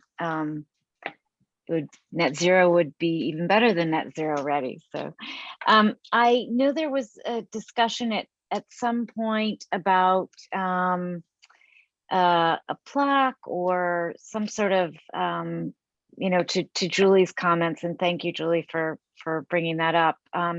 Some sort of representation on the site to commemorate the history of the site. And it is pretty remarkable, the trajectory. And I think it would be meaningful for people to who are walking in the area, or you know, to be able to engage with what was a very significant part of Princeton's past. And it's important that we not forget that that was the history of this sector of town. So if there's any way that you could incorporate that into your plans, I think that would be very meaningful to the town. Thank you, Congresswoman Sachs. I think we're willing to find an appropriate place for a plaque that commemorates the important history. I note that this property is actually owned by Benjamin Rush at one point, a signer of the Declaration, and you know, he used it, I think, as a back 40 for his wood lot, but there wasn't a structure there until much later. But there's no doubt in the process of examining this site and, you know, and its history, we did work and look with the Princeton Historical Society, and we looked at the records, you know, everywhere we could. And there's a lot of cool history, and it's important that we keep it alive through our memory. And so I think we're totally amenable to finding a place to put a plaque that the public could see and wouldn't, you know, wouldn't be objectionable for anyone. Yeah, I just wanted to clarify the record that Mia is not a congressman yet. Councilwoman, I'm sorry. And I would most likely stick with my current gender, but you never know. Exactly. Person, I stand corrected. Any other board members have questions or comments? And if not, would someone like to make a motion? Mr. Bridger. I just wanted to bring up an issue that the applicant and staff had discussed, and it was about you know, an early start on some of the site work and demolition to the site. And I just wanted the board to be, you know, apprised of that. Staff doesn't have any concerns, but we did want the board to be cognizant of that conversation. So I don't know if the applicant wants to expand upon that a little bit. Thank you, Yeah, Derek. I didn't give you a chance, Mr. Kennedy, to make closing comments, so I apologize. No worries. Things were going so swimmingly. I didn't want to interrupt, frankly. But yes, as Derek said, we did speak with staff about that. This is it's a large and complex project that will have a significant compliance review process, and we want to be aware of our request to that as some appropriate at some appropriate point that some of the early portions, once approved, may be started prior to all of the compliance being. Yeah, and we've done that pretty uniformly on the university applications at the request of the university. We've kind of come up with boilerplate language, which we could use here as well. Okay, good, great. Anything else, Mr. Kennedy? I've jotted down a few conditions, but I'm happy to just frankly just confirm as we go through. Let me thank the board and all your professionals, not just tonight, but throughout the process. This is one where we met regularly with staff on many of these issues early on, and we're really pleased with the outcome and working with Princeton to get a project like this done, and to frankly to help a business here in Princeton find a space to stay in Princeton. That's not lost anyone here, and we're very appreciative of all of the efforts across the disciplines here in the municipality to help make that happen. We're excited that it also happens to be really wonderfully sustainable, smaller and less intense, and greener than what's there now. It's not often I get to put all of those things together in one sentence in one application. Lucky to be part of a team that's doing that here today. So again, I want to you heard everything about the 4 variances that we need for our preliminary and major final site plan for the project. And again, want to thank everyone involved for all of the input in getting us to this point. Thank you. Yeah, thank you. Mr. Mueller, is there anything else we need to cover before someone offers a motion? No, and once, as our usual practice, once that's done, I'll Moved and seconded, and then we'll go through conditions. Mhm. Okay, I'd like to move this with pleasure. thank you, Ms. Sachs, and a second from Mr. Chow. I'll do it. I'll say, I saw Phil's hand first. good. Sorry, I'm sure there were plenty of willing board members. So thank you for that. So moved by Ms. Sachs, seconded by Mr. Chow. So Mr. Mueller, let's go through conditions. I'm going to start with my my notes, and we might come across them again as we go through the various reports, which I'm trying to do as quickly as we can. For the lighting, the freestanding poles are going to be reduced in size. Photometrics will be submitted. There will be a goal that 65% of the waste will be recycled. There'll be a life cycle analysis. It will be submitted, and we'll work out with staff when it needs to be submitted. And then there is a wrinkle on that I'll get to in a little while that David just suggested. What about we'll try to reduce emissions to net zero? What's everybody's feeling on that? I heard the applicants say they would make an effort, so. And the key language here, operative language, is they'll try. Mhm. Okay. Blasting.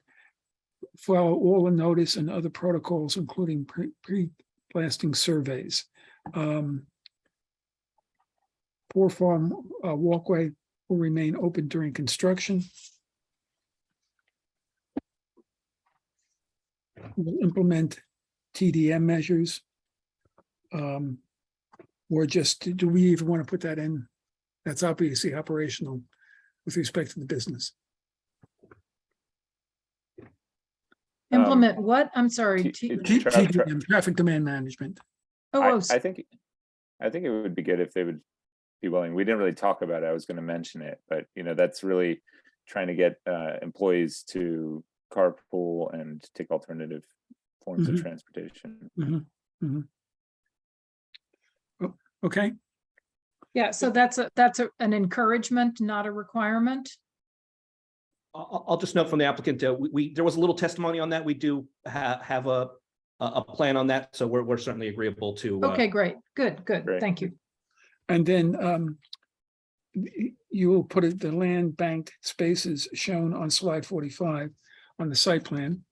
Then Mr. Hess mentioned a few things, site triangles, ADA spaces, van space, one van space, signage for the ADAs. I think that's what he mentioned.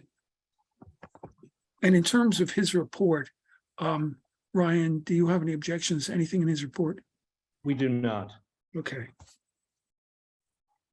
Bear with me. Mhm.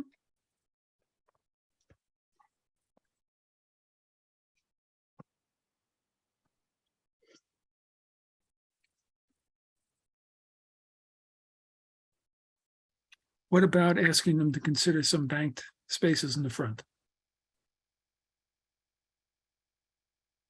I personally am a little bit queasy about that just because of the way the landscaping is. And so I don't know. I think that knowing that they intend never to build additional parking, and that if they do have to build it, they'll come back to the planning board. I mean, that's sort of my preference. Are you okay with that, Zenon? Yeah, I mean, I think that whoever is on the planning board when that happens, hopefully they'll have the right judgment. Yeah, I'm fine with it. Just not get into the weeds right now. Then the preserved area cannot be developed, and the easement will be revised to the extent necessary. And the deed of easement has to be recorded, where the expectation is certainly going to be that the easement's fine the way it is.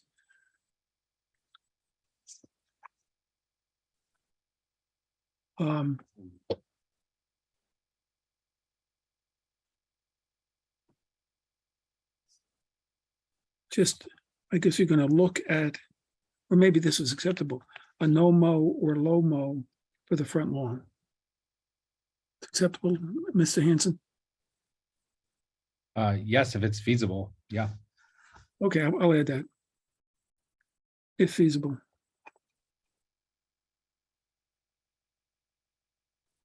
Landscape committee to review the landscape plans. Then part of the life cycle assessment, provide information on energy reduction from the envelope as part of that assessment. Incorporate the history of the site on a plaque, early start. That's it on my notes. Just let's see if I can run through these resolutions quickly. May I make a quick suggestion about the plaque? I think that it would be, and if folks disagree, please speak up, but I think it would be nice for that plaque to be visible to folks who are on the pedestrian path. Yeah. As opposed to something that's all the way interior to the site. Yes. Is that acceptable to you, Mr. Hansen? Yeah, that's fine. I would imagine putting it along the sidewalk on Poor Farm Road. Yeah, thank you. Great. Then in terms of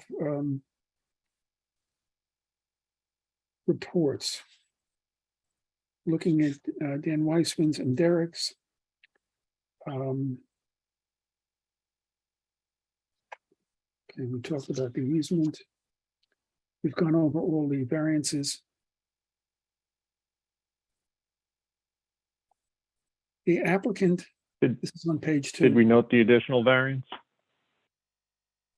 The for the fence, for the placement of the fence? Oh, yeah. That's one of them, placement of the fence. I guess the additional variances authority to have the fence to begin with, because as Derek pointed out, fences for these purposes are not permitted. Derek, you're okay with that? Yes, sir. Okay.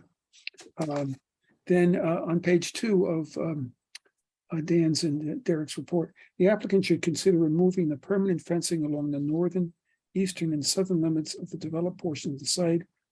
Oh, otherwise variance request we needed, so we've dealt with that. Third page, under A, the applicant should secure appropriate NJDEP permits prior to the disturbance of any wetlands. And Ryan, jump in if you don't agree with something. No, we're good with everything else. We won't be disagreeing with anything. Anything in any it, of the. they're all good? report. No. Okay. That makes it easier.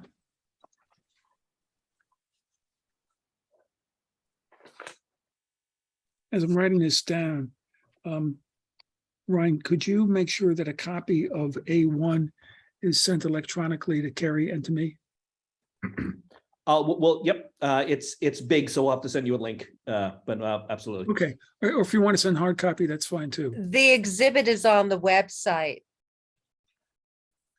Jerry. Okay, okay, that's fine. But Jerry, if you want a hard copy, I'll send it over to you if that's easier too. Yeah, that'd be great. Yep.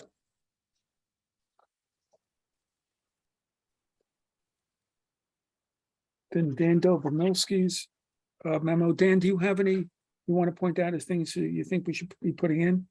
It's just in 5 and 6, the tree protection measures, your standard reviewed by the municipal arborist. Okay. And just you hit on it with the landscape subcommittee reviewing the landscape plan, that it has to be to the standards of a typical landscape plan. Yeah, and the planting plan, this is 6, should be modified to offer appropriate specifications. I think that's it. Okay, so for nothing in 9 that we need to put in? No, that was just suggesting that the board review the architecture and all the features, which they did.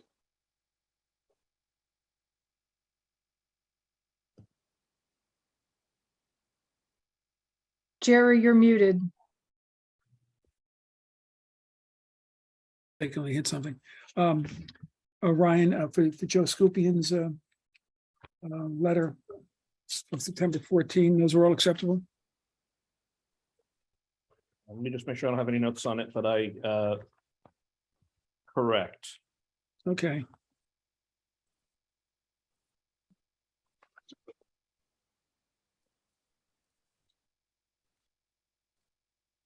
And then the same with the report from Mr. Hess.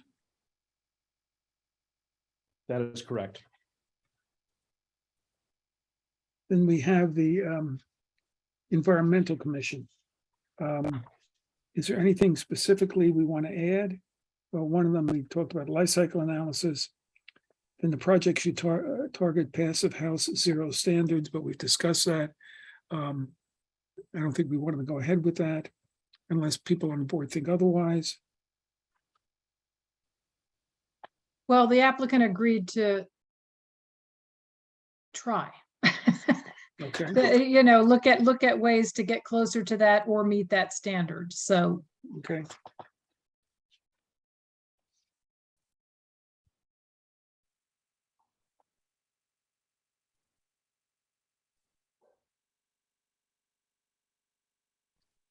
They also have recording that easement for the 11 acres, but we talked about that.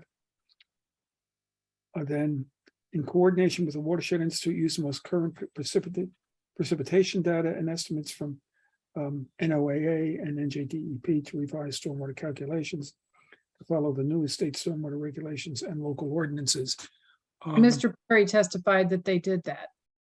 Okay. I believe. I mean, correct me if I'm wrong, Mr. Perry or Mr. Kennedy, but I heard that the testimony was that it would comply. It wasn't necessarily that we were revising the plan to actually do that, but it does. The testimony was that it does, when analyzed that way, comply. It wasn't that we would revise the plan. That's a different kind of undertaking. Okay, so and that you were taking into account the projected future rainfall in 2100. Didn't you testify to that?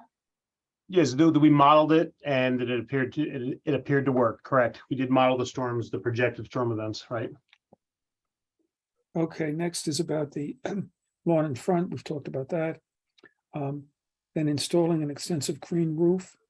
Where are we on the green? Is there any green roof? I don't think so. It's all. No, Yeah. we spoke about it, but they said that they were going to prioritize solar. There's a small area of, yeah. Well, there is a Green portion, roof, yeah. it's just not under the solar panels, which was what Zenon's Right. comment was about. Oh, okay. And staff actually asked for details of the green roof so that Mr. Dobromilsky can review them for technical reasons. Okay.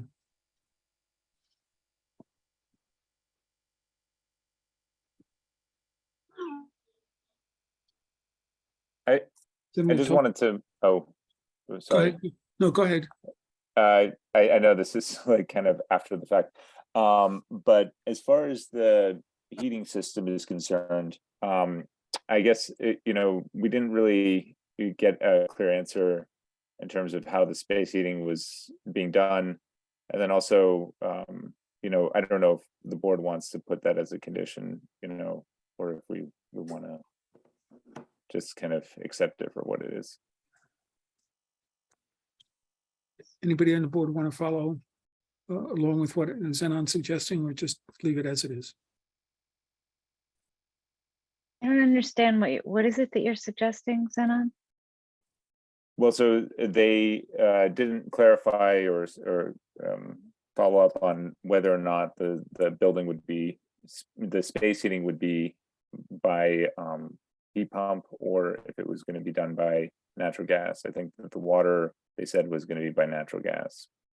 But Well, isn't they that never- part of the larger, I mean, I thought that to me is part of the larger discussion that we've been having, that we'd like them to move as close, if not to full electrification as they can, and they've agreed, which is part of the net zero framework, and they've agreed to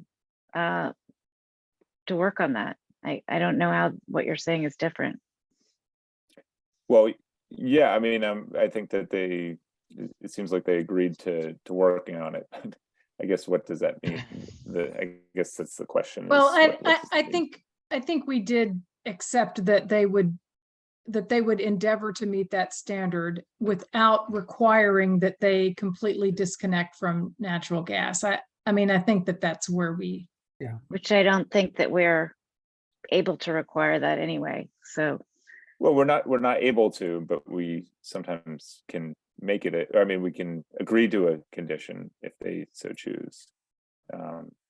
I think this application goes above and beyond in a lot of ways, and I personally am just not comfortable trying to force that. That's fine. And I really do trust that they're gonna do their best to meet that standard. I mean, I'm not seeing other board members leaping up That's fine. so Okay. let's proceed. Okay, next one. I also think when we move through an application that there are specific stages, and when we get to the end, we can't keep bringing everything up that was in all of the previous stages, or, it makes for a very chaotic evening. And now that we're at this stage, I'm happy that we're at this stage. I think we should now move to the next stage, which hopefully soon we'll be voting. Sorry, there was just a gap. Keep going, Jerry. Thank you both. An EV charger should be provided at one of the ADA spaces. I believe that's already been done. Is that correct, Ryan? And it's on the Yes, plan? yep, there'll be 2 up there. Okay, and that's on the plans. It will be on the compliance plans if it's not there now. Okay. Submit a maintenance plan for the garage to ensure oils and toxins do not reach the sewer system. We've done that in the past. Seems to me it's a good idea. Everybody agree? Okay. Let's see. Then something on design excellence And then the embodied carbon construction, we usually don't get into that. And performance-based concrete specifications, we have not gone into that in the past. Then night sky, dark sky compliant. Put that in. The design team should undertake steps to install American Bird Conservancy approved measures to prevent birds from hitting windows. Where are you on that? Is the architect still on here? I'm not seeing Mr. Hempel. Yeah, is the glass bird safe? It is not bird safe glass, but we do have other features that protect bird safety, such as light colored window shades. And as much as possible, we've tried to keep planting away from the windows so the birds don't get confused by flying through the trees and colliding with the building. Okay, thanks. Reminds me a little of the dog suicide bridge in Scotland that was in the papers a couple of months ago, but I won't get into that. Yeah, let's not. All right. Okay, then the Shade Tree Commission. I don't know if there's anything specifically that we need to include. I don't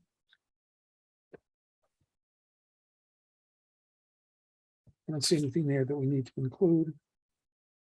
And let me just see. Two things I recall, which we'll look at when we get when the landscape committee looks at this, or the trees in the parking area and the no mow, low mow, and the size of the lawn area. So we can look at both of those things again at landscape. Okay, hold on.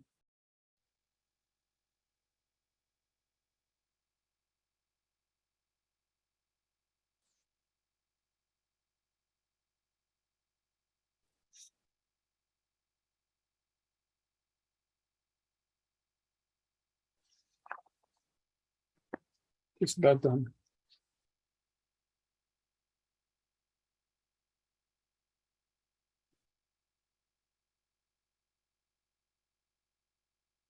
Okay, the applicant says the project will follow standard soil erosion and sediment control construction procedures. Construction area will be fenced. And I guess Dan Dobrownski, that's just a normal fencing, right? Well, I guess it's more than that. So I think we should put that in. The construction area will be fenced. Site disturbance during construction will be limited to the area as approved by the planning board. Well, I don't think. Not sure what that's is that in the shade tree report? No, that's in their response. It's their major site plan review package dated May 12, 2022. Is any of this worth putting in, Dan? I don't think, from what you're saying, it sounds like the soil erosion will be standard soil erosion stuff. Okay. The tree protection fence will handle that part of it. Okay. So. And then they have this one section on integrated pest management with a landscape. Well, based upon the landscape design, that's going to happen. Okay, so we don't have to put anything special in on that. Okay, night sky.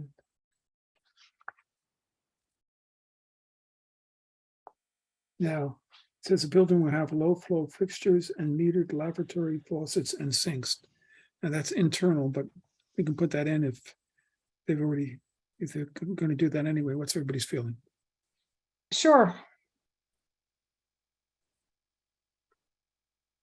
Light colored roof will be used to minimize heat island effects. Is that already in the plans, Ryan?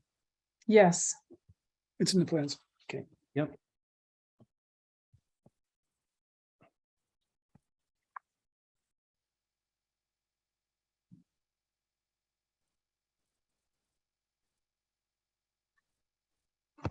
Then they have this very detailed waste management plan and recycling.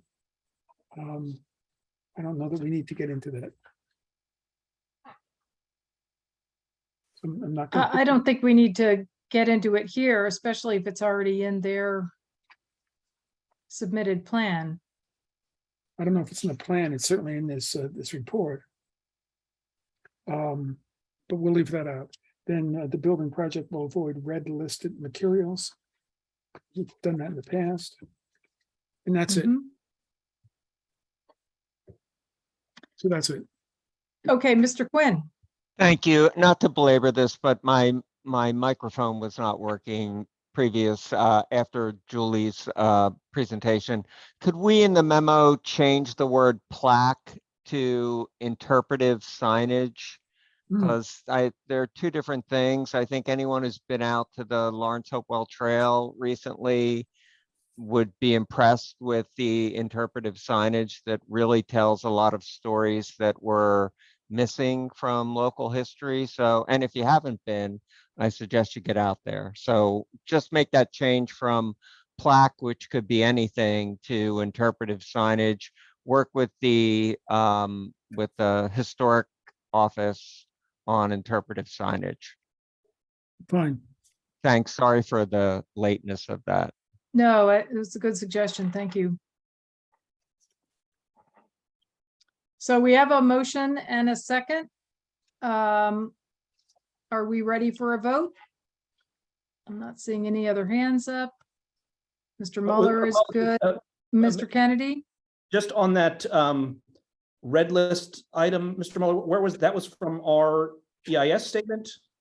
No, it was from your major site plan review package dated May 12, and it was multiple pages, maybe 15 pages or so, 15 or 20 pages. Is there a Was that part of the environmental checklist? Yeah, I'm trying to track what that is. I just want to make sure we will try to get everything off the red list. I just want to make sure we don't, there's some things on there that are sometimes unavoidable. Okay. I'll put to the extent. Okay, thank you. I just. Sure.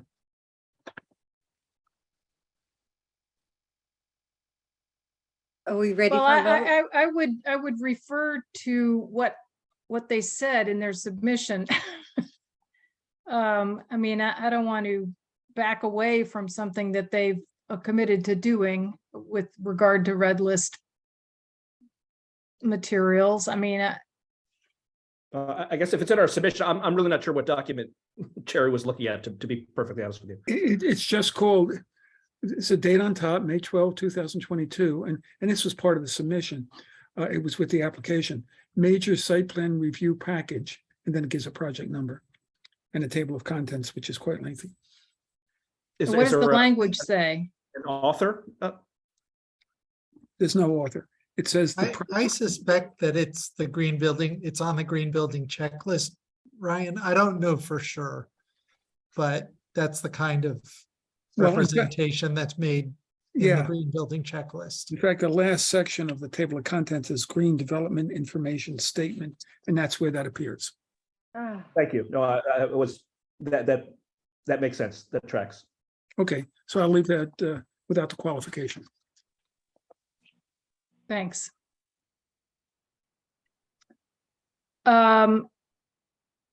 Ms. Phillip, will you call the roll, please? Yes, Ms. Capizoli, Yes. Mr. Chow, Yes. Mr. Cohen, Yes. Mr. McGowan, Yes. Mr. O'Donnell, Yes. Mr. Quinn, Yes. Ms. Sachs, Yes. Mr. Texarney, Yes. and Mrs. Wilson. Yes, Motion carried. thank you. And thank you you all very again, Mr. Hansen, Mr. Kennedy, all of your good people, and for a really, really interesting project, a lot of good work to get where we got.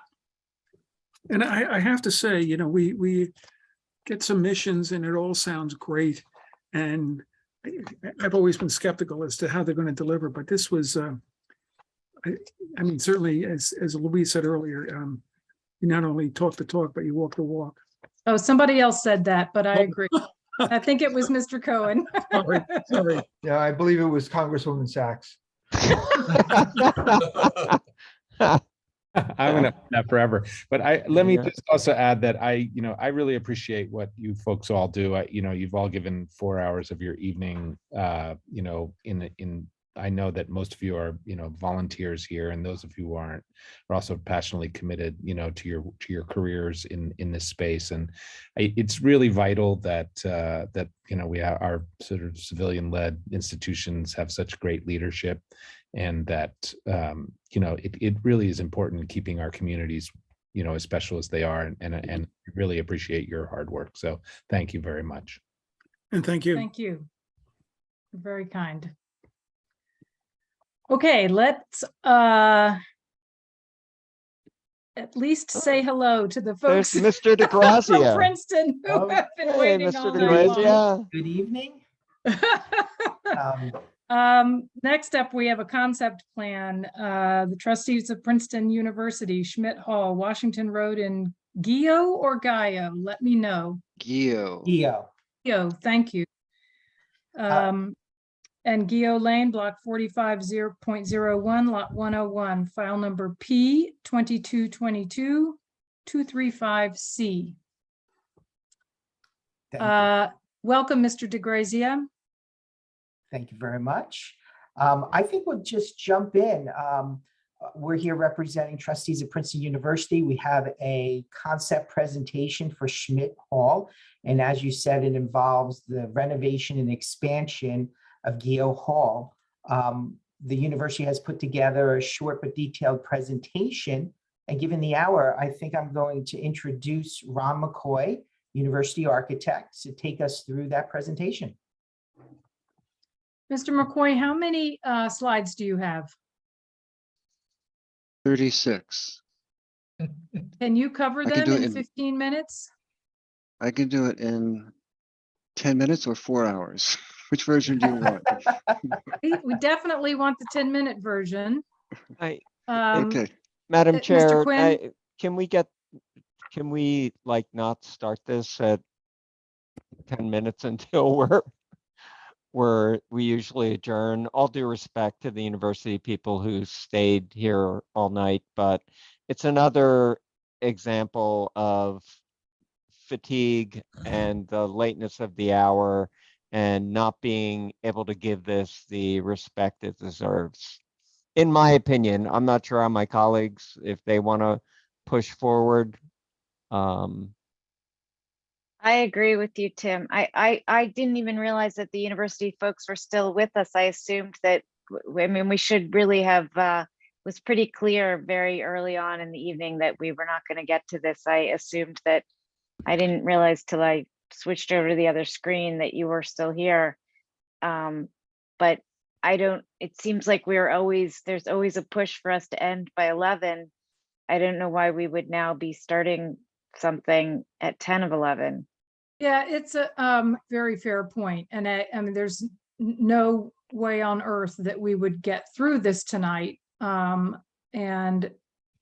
when we would reconvene, you'd have to repeat yourself, I fear. So, And Madam Chair, if I could, if there's a time element attached to this from the university's perspective, I would suggest that we consider a special meeting as a way to, I know that our calendar in November is had some open spots, but we're only meeting once in November. Anyway, I think offering them a special meeting as a consolation would be in order. Again, I don't want to speak for the board. May I make just a short comment? And the reason why I thought we would have a little time to go through maybe 10, 15 minutes, it is a concept. And we do have a schedule, and we were hoping to just even share the vision and maybe get a little feedback, because we have a lot of people working on this, and our plan is to have our design team engineering this and getting it ready for just 2 months down the line to submit in 2 months. So, we initially submitted in, I think, the first week of June, and it takes a long time to get in the schedule. And unfortunately, we're up against a time where our team needs a little, we just want to share the vision, maybe get a little feedback. And like I said, we're at the point where We don't want to be submitting the plan before we get to hit, get any feedback. So if you could spend 10 minutes, we would appreciate that. If not, is it possible to get on that October date? The October, I think you're meeting October 4th. Start off the night there. Again, this is a concept. You're not voting. You're just going to see a couple of slides, and we hope to get your opinion or feedback on it. Carrie, what do we have up on October? October 6th, Sixth. we have Nassau 195. And we have another concept that came in. Right. And then we have a meeting on the 20th that we've scheduled for CRX. Are people, is the board amenable to a possible special meeting on October 13th? I am. Right. I heard you, Tim. I did not see. Yes. Owen and I, we spoke in tandem. Yes, there are some. I'm not going anywhere, so sure. Does that work for you, Mr. McCoy and Mr. DeGrazia? I really don't. I think Mr. Quinn and Ms. Sachs are correct about this, and that we should not start this now. So does the 13th, is that the date that I said? I guess that's for you, Mr. McCoy. I'm always around. I'm available. Okay. Well, then we will make it so. And thank you. I'm sorry that you had to sit here for so long tonight. I hope, well, it was an interesting application anyway. Yes. At least it was a nice project. It was a nice project. It was a nice project. Just so Okay. you're aware, Madam Chair, the university did a regular mailing to all the property owners within 200 feet. So maybe we can make a formal announcement that there'll be no further notice. Mr. Mueller, would you Right. put that into words? Yep, there'll be no further notice, and this will be carried to October 13th at 7 o'clock. I should ask about our own professionals and staff to the extent that we need folks here for a concept review. Are we available as well? Mr. Lesko, Mr. Dobromilski, Derek, etc. Everybody okay? Yeah, fine. I'm Okay. actually, All right. I'm going to be away, but because it's Zoom, it's fine. Okay. I will have a Thank- conflict with that evening, but I don't think you need me for the concept. Yeah, okay. All right, well, again, thank you very, very much. And we'll see you again October 13th, Yep, thank you if very not much. before. Our on apologies. Yeah, Okay. Yeah. No worries. Thank you. We Thank appreciate you very it. much. See you in a couple of weeks. Yep. Bye. David. Cohen? Councilman.